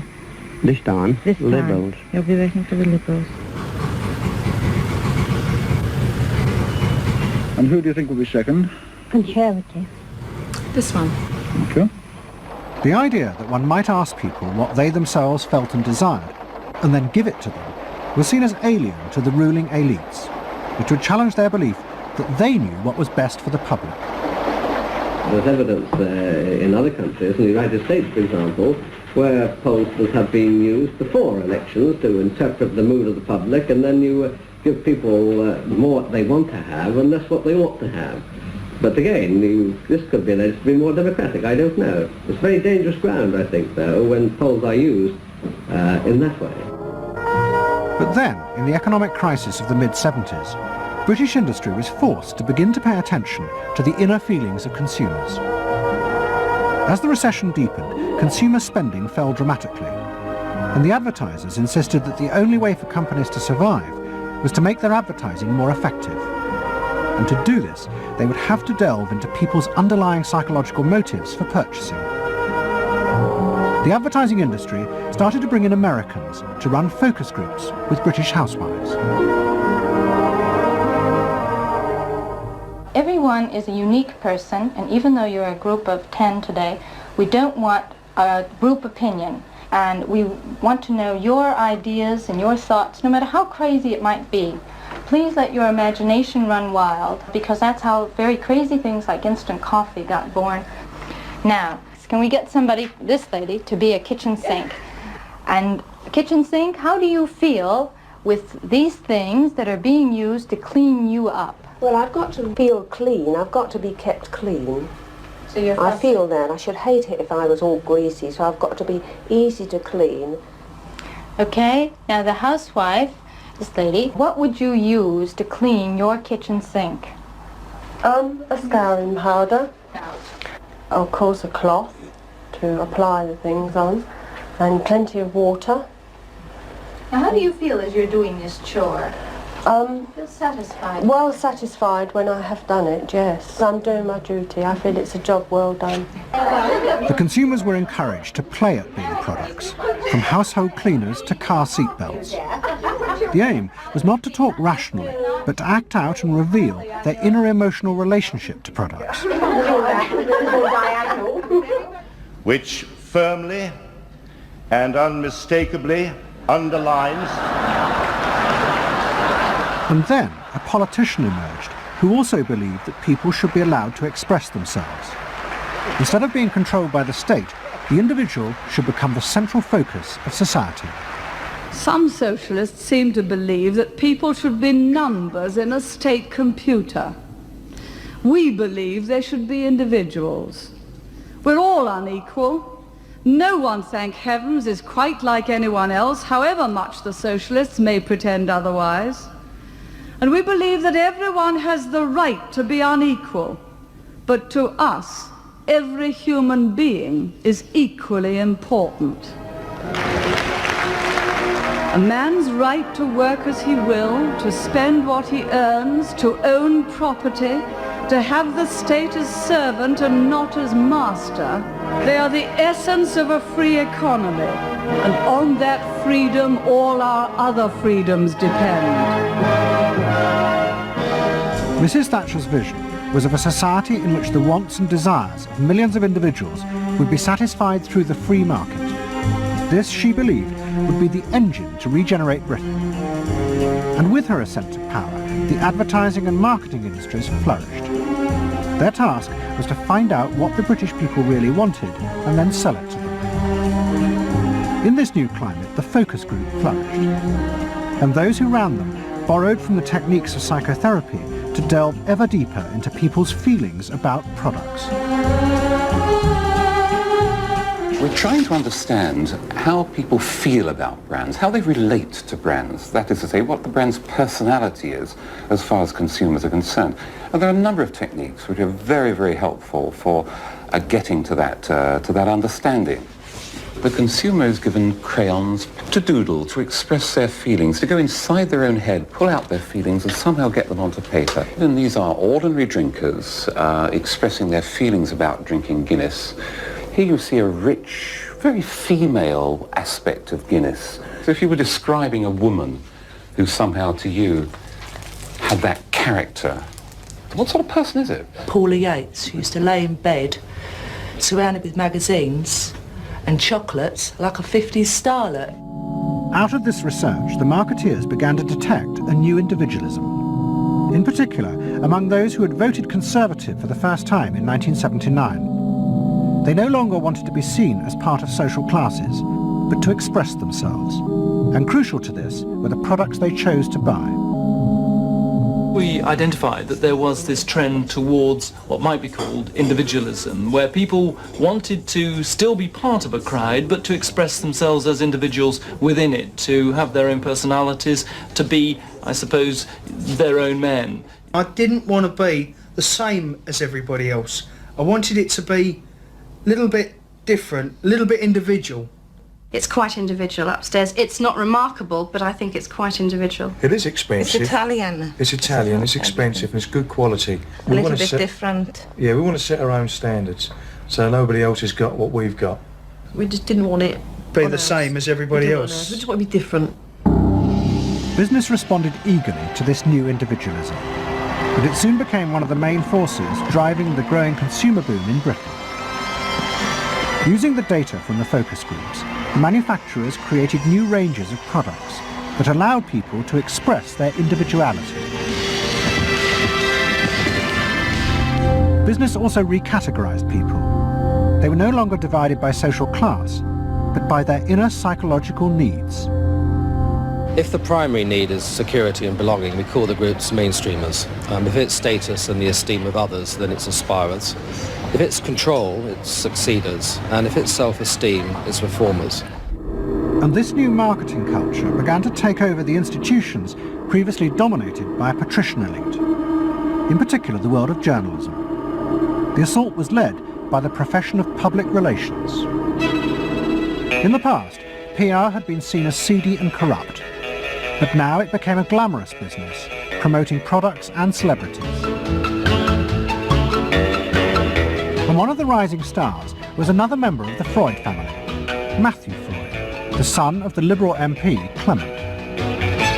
What Freud and other PRs realised was that they could use their celebrities as levers to infiltrate advertising into the editorial content of newspapers. The newspapers were offered exclusive interviews with celebrities, but only if they also agreed to mention products made by Freud's corporate clients, in terms dictated by the company. What happened with Freud's was that you effectively got some kind of product placement, or even product, the manufacturers of the product got some degree of control over how their products would appear in print. So if, for example, you did want to write about Caprice's passion for stuffed crust pizza, you would sign a contract which guaranteed that you would mention the firm Pizza Hut in at least twice in certain positions in the introductory paragraph of the article, that you would agree to run the Pizza Hut logo at such and such a size in such and such a place, and of course that you would agree to run the enclosed pictures of Caprice eating her stuffed crust pizza. There was no choice about how you would run this article in the press. You were effectively told how to run the article in the press. By Freud's? By Freud's. It's a rise of the corporate culture and the rise of business. To traditional journalists, this infiltration of advertising into the editorial pages was a corruption of their profession. But to Mrs. Thatcher's allies, like Rupert Murdoch, who owned The Sun and The Times, it was part of a democratic revolution against an arrogant elite who had too long ignored the feelings of the masses. They hate to see someone communicating with the masses. They feel that newspapers, the written word is not for the masses.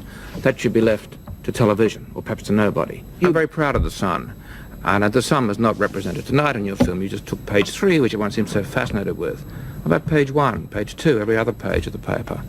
It was a typical piece of slanting and elitism by the BBC, who, after all, in order to get viewers for this program, put on a very sexy episode of Star Trek, which I was watching out in the room there. Oh, I don't think they put it on to get us viewers. I think we just are lucky to follow them. They try to carry viewers into these show programs.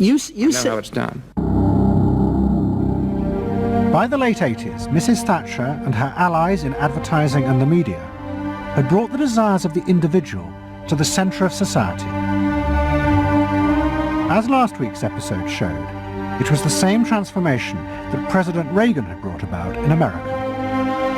Both politicians had encouraged business to take over from government the role of fulfilling the needs of the people.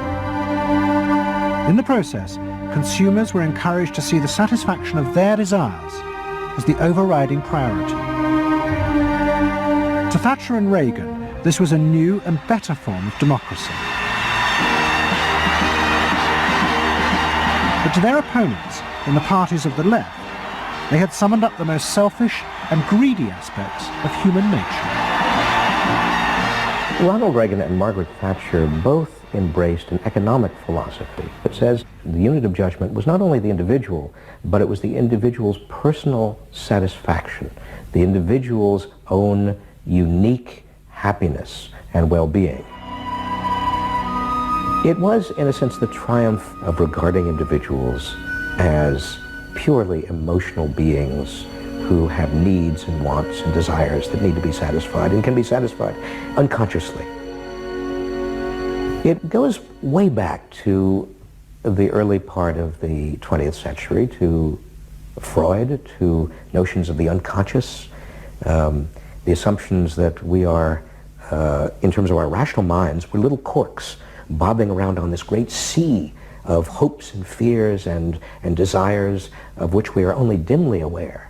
And that the role of a marketer, the role of somebody selling something, including a politician, is to appeal to this great swamp of desire, of unconscious desire.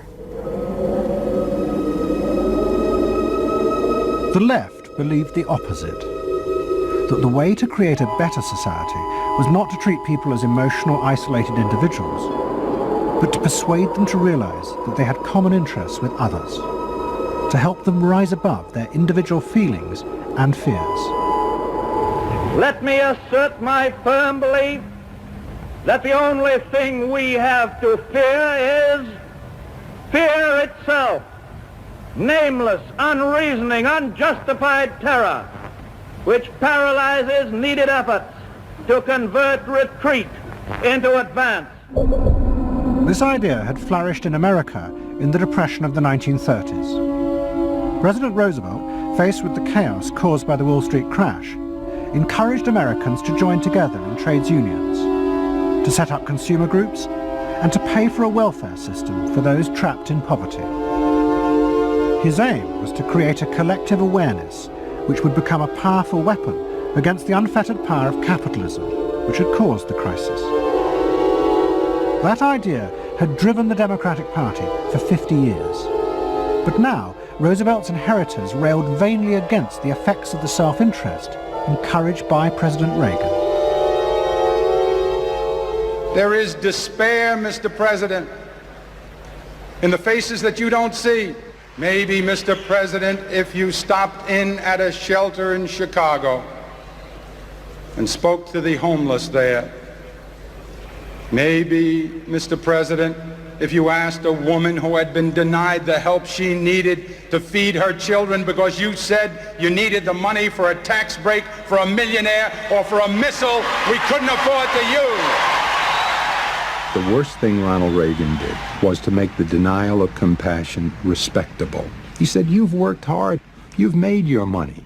You shouldn't have to feel guilty about refusing to throw it away on people who choose to be homeless and who choose not to work. That's what he said.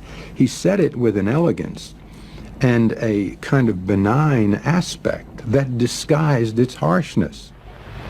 You think we can do anything about it? Well, why not? If we can work together now to look after the lives of the people here, I don't see why we couldn't work together afterwards to clear up the mess and help build a better world in which these things can't possibly happen. The qualities we've learned from comradeship and common suffering are not going to be wasted after this war. It's out of experience like ours that the new world will be built. That same idea of marshalling the collective force of the masses to challenge the entrenched power of wealth and business had also led the Labour Party to power in Britain after the war. But in the 80s, Labour, like the Democrats in America, lost election after election as millions who had once voted for them switched their allegiance to the Conservatives. There it is, going blue just about everywhere, sweeping the country. The rural parts of Britain now have gone blue. For they are the party of yesterday, and tomorrow is ours. In the face of this, a growing number within the Labour Party became convinced that if they were ever to regain power, Labour would have to come to terms with the new individualism. One of them was an advertising executive called Philip Gould, who had been a lifelong Labour supporter. Gould believed that Labour's leadership had become corrupted by the same patrician arrogance that dominated all Britain's institutions. They denigrated and disapproved of the new aspirations of working-class voters. Labour stopped listening to these people. And I remember the best example of this was after the election of 1983, which was the election above all, where the people's voices just were not heard. And I had dinner with a leading Labour Party figure who'd been involved in the defeat, heavily involved in the defeat, and his wife said, God, these working class people, they just, we give them education, we give them chances in life. What do? They read The Sun and they just don't vote for us.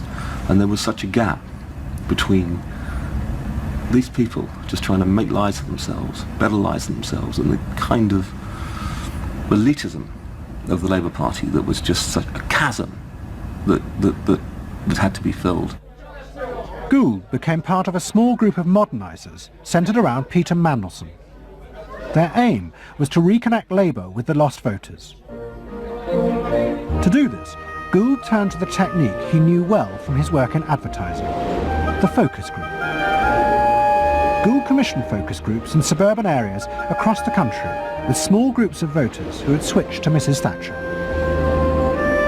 People were encouraged not to talk rationally about policies, but to express their underlying feelings.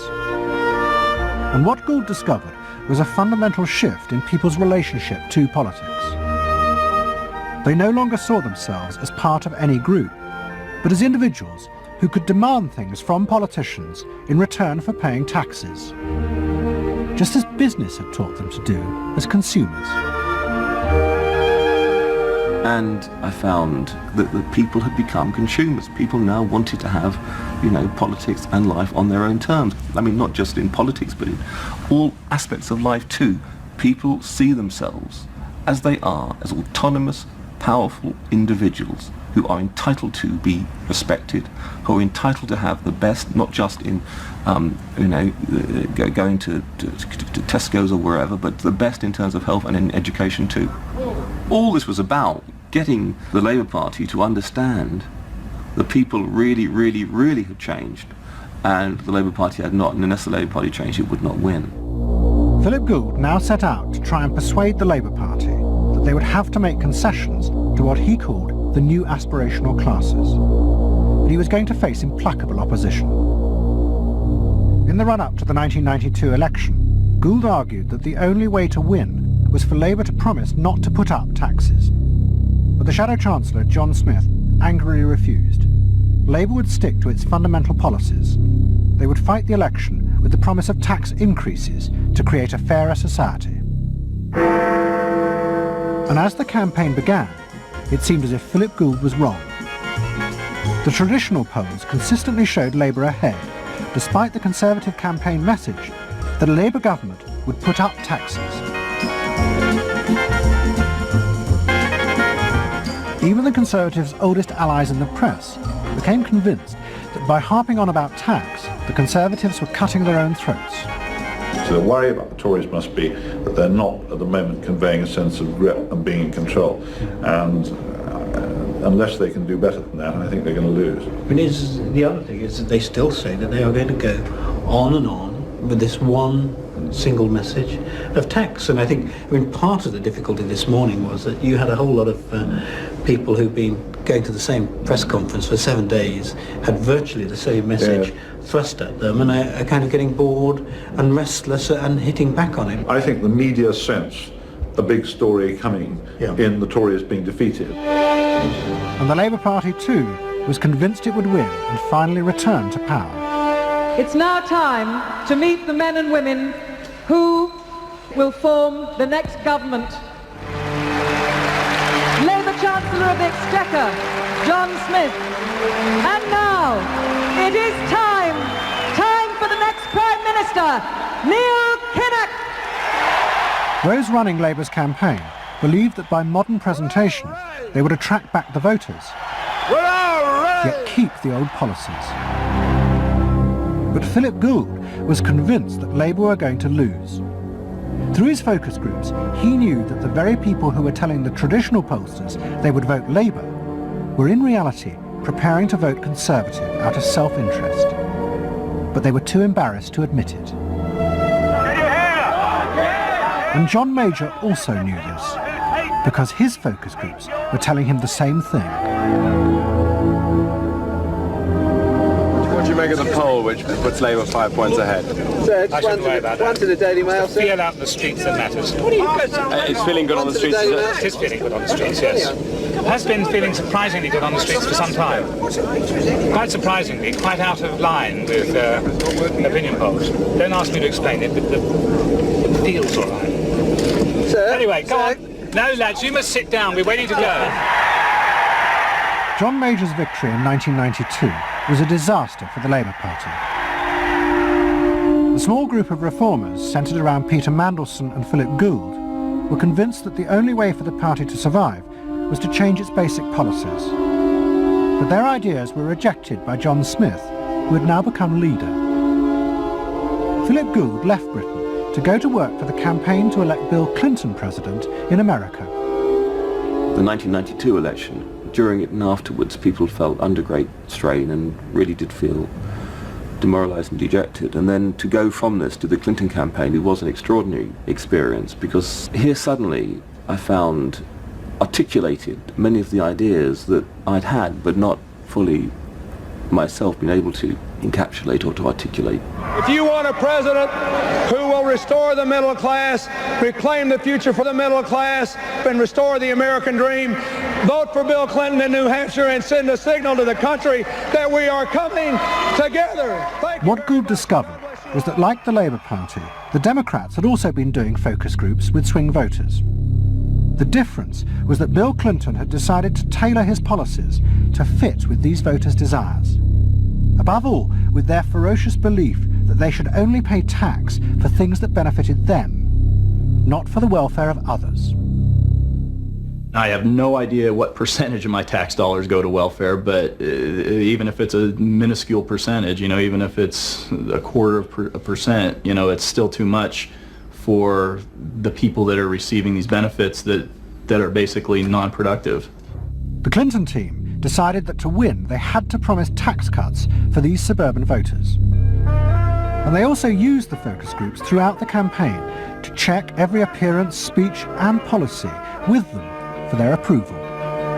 What Clinton called the forgotten middle class became central figures in a new type of reactive politics. Candidates for the presidency of the United States had been prepackaged and designed for many, many years. What was new was an attempt to use very sophisticated or pseudo-sophisticated techniques to plumb the public psychology, to find out precisely what the desires of the individuals were, and then to come up with a candidate and a platform and images and words that exactly responded to those deep desires. This was packaging at a new level. This was polling at an extreme. I'm not going to raise taxes on the middle class. And the middle class needs a break. Government is in the way. It's taking more of your money and giving you less in return. In the name of the hard-working Americans who make up our forgotten middle class, I proudly accept your nomination for President of the United States. Stay focused. Talk about things that matter to people. It's the economy, stupid. Okay? But Clinton's campaign team, led by James Carville and George Stephanopoulos, did not believe that they were capitulating to the selfish desires of the middle classes. Tax cuts were the price they had to pay to regain power. But once in power, they would still fulfill traditional democratic policies and help the poor who had been neglected under Reagan, above all with the reform of healthcare. They would pay for the tax cuts by cutting defence spending and increasing taxes on the very rich. In this way, they believed they were forging a coalition of the new and the old voters, both of whom could be satisfied. Probably for the first time in a generation tomorrow, we're going to win. And that means that more people are going to have better jobs. People are going to pay a little less for health care, get better care, and more kids are going to go to better schools. So thanks.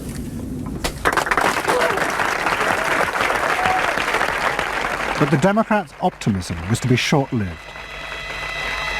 In November 1992, Clinton was triumphantly elected president. But within weeks, his administration discovered that the budget deficit was far greater than they had anticipated. At a meeting in the White House in January 1993, the head of the Federal Reserve told them that the deficit was nearly $300 billion. There was no way they could borrow any more without panicking the markets and causing a crisis. The only way to pay for the proposed tax cuts would be to cut government spending, not just on defence, but on welfare. Clinton was faced with a choice between the old politics and the new, and he chose the old. The tax cuts were dropped, and he tried to inspire the country with the old democratic ideal of government spending to help the poor and disadvantaged. Tonight I want to talk with you about what government can do, because I believe government must do more. To put people to work now, to create 500,000 jobs, jobs to rebuild our highways and airports, to renovate housing, to bring new life to rural communities and spread hope and opportunity among our nation's youth. Healthcare reform sounds like a great idea to me. Well, I know, but some of these details sure scare the heck out of me. Like what? Well, like for... At the start of the Clinton administration, many of us, including, I believe, President Clinton himself, reverted back to an older tradition, tried to lift the public, to talk about genuine ideals beyond the individual. And that reform agenda being not only universal health care and child care and dealing with the widening inequalities in our society and homelessness, many things that many citizens, just particularly middle-income citizens, didn't want to deal with. But the suburban voters who had been promised tax cuts were not inspired by Bill Clinton's vision. They felt betrayed and wanted revenge. Their opportunity came in 1994 with the congressional elections. The Republicans, led by Newt Gingrich, promised huge tax cuts and to dismantle the welfare system. The voters who had defected to Clinton switched sides yet again, and the Republicans won both houses of Congress in a landslide. Well, I think it's a tremendous vote in favor of smaller government, lower taxes, and in a sense, a renewal of the Thatcher-Reagan tradition. And I think in that sense, it's pretty decisive. It means that the welfare state is going to be less hospitable for people who are not willing to take responsibility for their own situation. No question about it. I think today is the beginning of the end of the welfare state. For Clinton, it was a disaster. Faced with a hostile Congress, there was no way for him to get his reforms through. His personal popularity plummeted, and it seemed certain he would not be re-elected in 2 years' time. In desperation, and without telling his cabinet, Clinton turned for help to one of America's most ruthless political strategists, Dick Morris. What did he want you to do? Save his butt. Clinton was in serious trouble. He had lost the '94 election. He had lost control of Congress, and he hired me to come back and help save him. So he was basically asking me to perform roughly the same role as a life preserver would if you're drowning. What Morris told Clinton was that to win re-election, he would have to transform the very nature of politics. The crucial swing voters in the suburbs now thought and behaved like consumers. The only way to win them back was to forget all ideology and instead turn politics into a form of consumer business. Clinton must try to identify their personal desires and whims and then promise to fulfill them. If he followed those consumer rules, they would follow him. I said that I felt the most important thing for him to do was to bring to the political system the same consumer rules philosophy that the business community has. Because I think politics needs to be as responsive to the whims and the desires of the marketplace as business is. And it needs to be as sensitive to the bottom line, profits or votes, as a business is. I think that all of this involves really a changed view of the voters, so that instead of treating them as targets, you treat them as owners. Instead of treating them as something that you can manipulate, you treat them as something you need to learn from. And instead of feeling that you can stay in one place and you can manipulate the voters, you need to learn what they want and move yourself to accommodate it. To get inside the minds of the swing voters, Morris brought lifestyle marketing into politics for the first time. He went to one of America's most prominent market research firms called Penn & Shern and commissioned what they called a neuro-personality poll. It was a massive survey of hundreds of thousands of voters, but the only political questions it asked were to find out whether someone was a swing voter or not.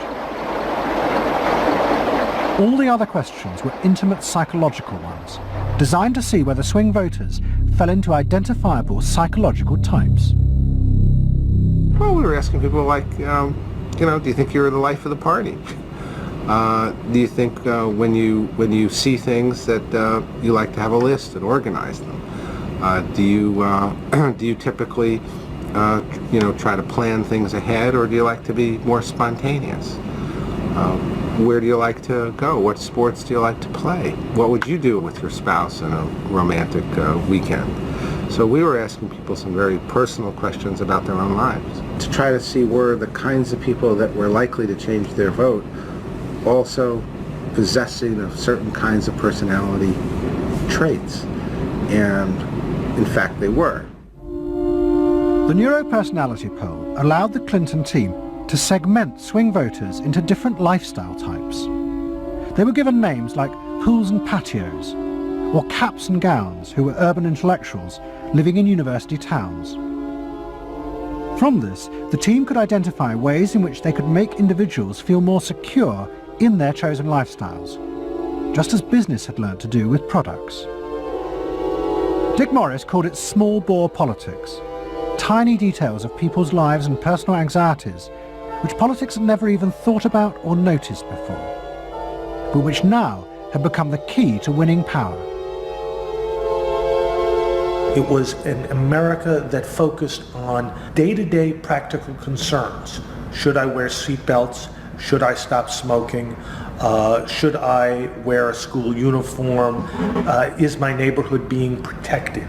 It was not so much a new individualism as the social order as we had known it had broken down. So we got into people's heads, understood their psychology about lifestyle, about values, what they thought was important, what issues they wanted politicians, and particularly the president, to address. And these issues proved to be very, very different from what the conventional wisdom had suggested. As the election campaign began, Clinton revealed Morris's new approach to a shocked White House. All traditional policies were to be dropped. Instead, he would concentrate exclusively on policies that targeted the worries of the swing voters. V-chips would be fitted into televisions to prevent children from watching pornography.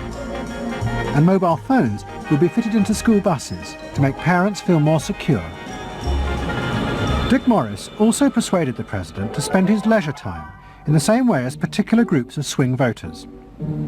He sent Clinton on a hunting holiday, dressed in exactly the Gore-Tex outfits a group called Big Sky Families liked. The aim was to reflect swing voters' lifestyles back to them. The Liberals in Clinton's cabinet hated this approach.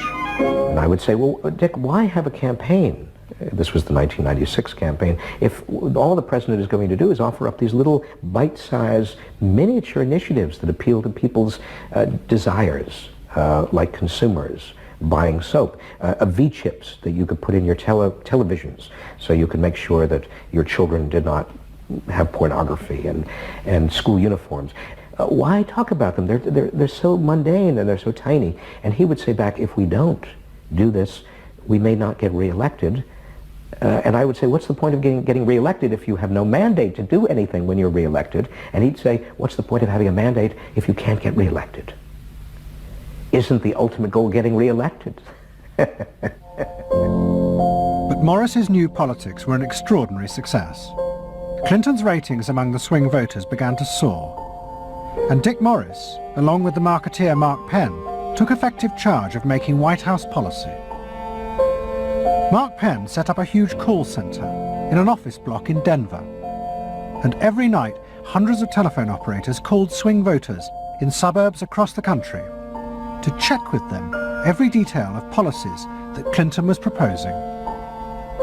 The policy was made by a group of people manning telephones in Denver, Colorado, placing calls to voters in places like Westchester and Pasadena, and asking them what they wanted from their government, and asking them very specifically about specific policies that Bill Clinton was considering. Would you be more likely to support him if he offered this particular government service, or if he offered that one? Those people told them what they thought. Mark Penn transmitted that to Bill Clinton, and it came out of his mouth. So essentially it was suburban voters in the 90s were creating American domestic policy, and some of its foreign policy as well. Really? Yeah, Mark Penn was polling on questions like whether we should bomb in Bosnia, things like that. Morris also insisted that Clinton make a symbolic sacrifice of the old politics to convince the swing voters to trust him. In August 1996, Clinton signed a bill which ended the system of guaranteed help for the poor and unemployed. Welfare would be cut back after 2 years in order to force people into work. The new system was called welfare to work, and would, he said, be a hand up, not a handout. It was the effective end of the guaranteed welfare system created by President Roosevelt 60 years before. For many in Clinton's cabinet, it was also the end of the progressive political ideal that Roosevelt had represented. The belief that one used a position of leadership to persuade the voters to think and behave as social beings, not as self-interested individuals. Dick Morris and the pollsters had won. And by that I mean that the people who ultimately got to the president, shaped the president's mind, were those who viewed the voters as just a collection of individual desires that had to be catered to and pandered to. It suggests that democracy is nothing more, and should be nothing more, than pandering to these unthought about, very primitive desires. Primitive in the sense that they are not even necessarily conscious, just what people want in terms of satisfying themselves. And the same triumph of the politics of the South was about to happen in Britain too. In 1994, Tony Blair had become the leader of the Labour Party, and the reforming group centred around Peter Mandelson became all-powerful. Almost every night, Philip Gould ran focus groups with swing voters in the suburbs. But this time he was listened to, and the desires and the fears of the new aspirational classes became the central force shaping Labour Party policies. In that period, I was talking to people who used to vote Conservative and were considering voting Labour, and they wanted understood that they are financially pressed and that there are limits to the extent to which taxation can be improved. They think that crime is an issue that matters to them and should be respected. They want welfare to go to people who deserve welfare, not to people who do not. This was seen of by many in the Labour Party as selfish. I never saw that it was selfish. I believe that a dad or a mum doing their best for their family isn't selfish. They're just doing their best for their family, and that's what people do. A crackdown on those who make life hell in their local neighbourhoods through noise or disturbance. Law and order is a Labour issue today. Philosophy of campaigning is, let's concentrate on swing voters, let's focus group them to find out what they want and what will appeal to them, and let's just relentlessly push those themes in the election. Something is happening to you. After promising to put money in your pocket, the Conservatives are quietly taking it away. Philip Gould was crucial because he gave the raw material, if you like, for these politicians to do this kind of politics. In that when he came up with stuff, they'd follow it, pretty much without exception. Blair himself would pore over these sort of 12-page memos and say, well, this is what we must do. We want people to earn more, to consume the good things of life. We want people to pay lower taxes. Gordon Brown says a Labour government would hold the main tax rates unchanged. The Labour government will not increase the basic rate of tax. I want to make it clear that I will not increase tax. In fact, the Labour Party does stand for Middle England. Those that aspire to do better, to get on in life, and be ambitious for themselves and their families will do better with Labour. Groups of 8 people drinking wine and nibbling, Cheerios, what they thought determined effectively everything that the Labour Party did. And although those running the campaign liked to portray the new approach as their invention, it was in fact copied from the Americans, even down to the phrases that the American marketeers had tested on their swing voters. Peter Mandelson and his team were in the United States watching what we did and copied almost verbatim our approach in their 1997 campaign. The benefit system should be about giving people a hand up, not just a handout. Mandelson's not a fool if he's anything. He saw something that worked, so why not do it? And I can remember reading their manifesto and saying to myself, they just took it lock, stock, and barrel. On one hand you're proud, and on another hand you're bitch. And as in America, Labour was forced to drop policies that would not directly benefit the swing voters, even if it meant sacrificing its fundamental principles.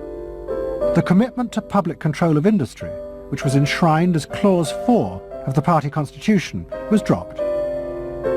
The aim of Clause 4 had been to use the collective power of the people to challenge the unfettered greed of business. But now, Tony Blair was faced with crucial voters who no longer saw themselves as exploited by the free market. They saw themselves as individual consumers who were fulfilled and given identity by what business delivered them. The new Clause 4 promised not to control the free market, but to let it flourish. Business is more powerful than government. It is quicker, it is more creative. Business is the lifeblood of the country. From this come all the benefits that society needs. Employment, investment. I think, frankly, there is only one party getting business right, and that's New Labour. What New Labour did suits people who exert power in society not through the political system, or not through the democratic political system. So it suits big business, and it suits entrenched interest, and it suits the status quo. Those three things, of course, just off the top of my head, being the things that the Labour Party is supposed to be, a counterforce to. What that means is big business get to carry on exerting their power behind the scenes, getting their way, because there's no countervailing pressure. Countervailing pressure isn't going to come from, 8 people sipping wine in Kettering. Here he goes, turning an awful lot of other blue seats red as well.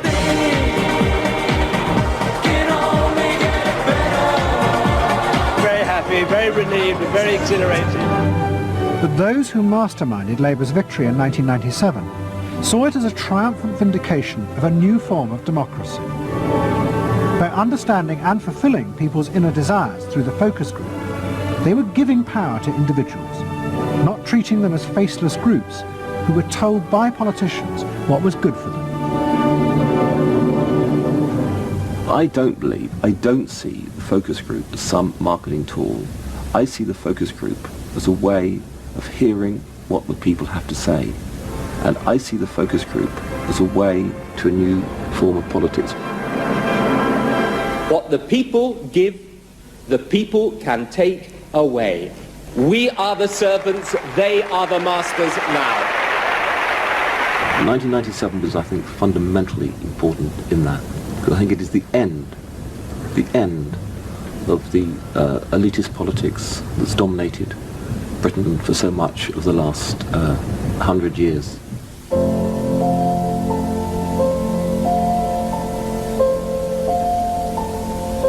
In 1939, Edward Bernays, Sigmund Freud's nephew, created a vision of a future world in which the consumer was king. It was at the World's Fair in New York, and Bernays called it Democracity. It was one of the earliest and most dramatic portrayals of a consumerist democracy, a society in which the needs and desires of individuals were read and fulfilled by business and the free market.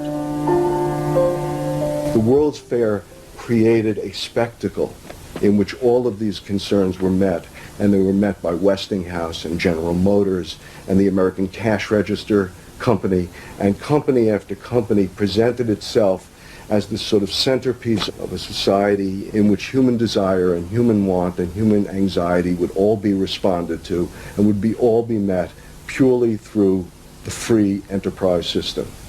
There was this sort of notion that the free market was something that was not guided by ideologies or by political power. It was something that simply was guided by the people's will.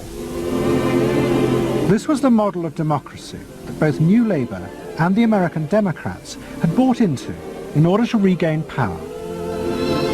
They had used techniques developed by business to read the desires of consumers, and they had accepted Bernays' claim that this was a better form of democracy. But in reality, the World's Fair had been an elaborate piece of propaganda designed by Bernays for his clients, the giant American corporations. Privately, Bernays did not believe that true democracy could ever work. He had been profoundly influenced in this by his uncle's theories of human nature. Freud believed that individuals were not driven by rational thought, but by primitive, unconscious desires and feelings. And Bernays believed that this meant it was too dangerous to let the masses ever have control over their own lives. And consumerism was a way of giving people the illusion of control, while allowing a responsible elite to continue managing society.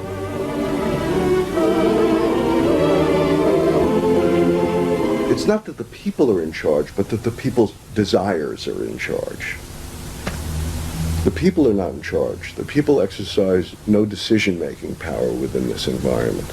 So democracy is reduced from something which assumes an active citizenry to something which now increasingly is predicated on the idea of the public as passive consumers, the public as people who essentially what you're delivering them are doggy treats.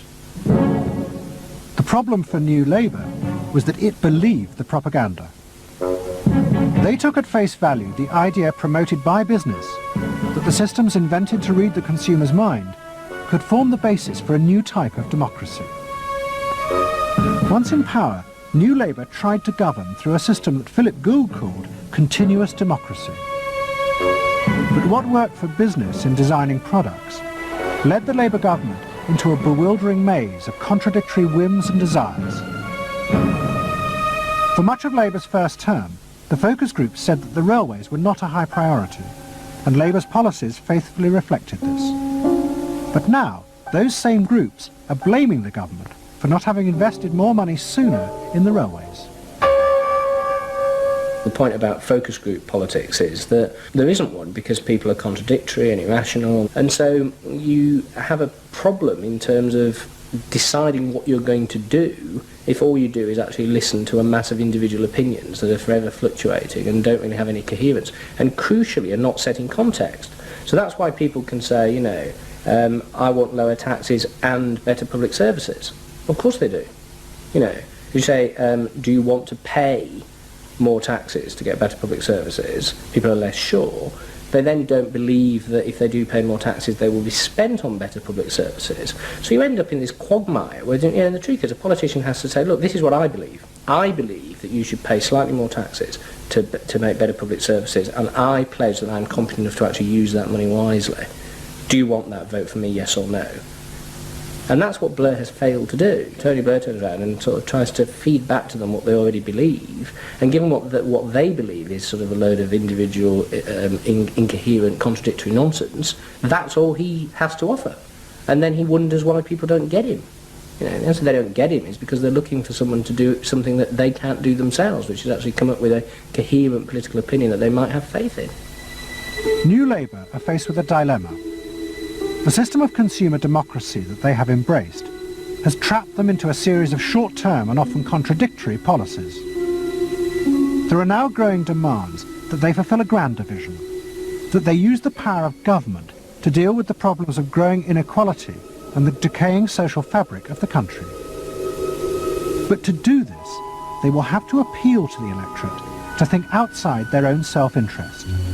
And this would mean challenging the now dominant Freudian view of human beings as selfish, instinct-driven individuals, which is a concept of human beings that has been fostered and encouraged by business because it produces ideal consumers. Although we feel we are free, in reality, we, like the politicians, have become the slaves of our own desires. We have forgotten that we can be more than that, that there are other sides to human nature. Fundamentally, here we have two different views of human nature and of democracy. You have the view that people are irrational, that they are bundles of unconscious emotion. That comes directly out of Freud. And businesses are very able to respond to that. That's what they have honed their skills doing. That's what marketing is really all about. What are the symbols, the music, the images, the words that will appeal to these unconscious feelings? Politics must be more than that. Politics and leadership are about engaging the public in a rational discussion and deliberation about what is best, and treating people with respect in terms of their rational abilities to debate what is best. If it's not that, if it is Freudian, if it is basically a matter of appealing to the same basic unconscious feelings that business appeals to, then why not let business do it? Business can do it better. Business knows how to do it. Business, after all, is in the business of responding to those feelings.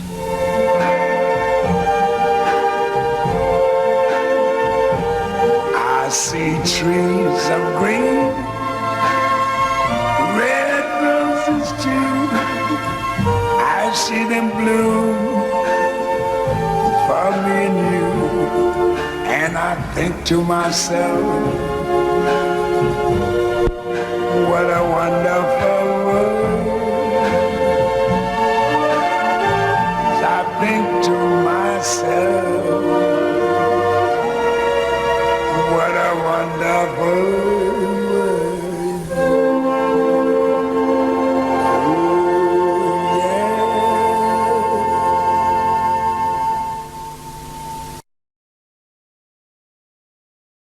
Este é o canal Alto Progresso. Curta este vídeo e inscreva-se para mais conteúdo sobre desenvolvimento pessoal.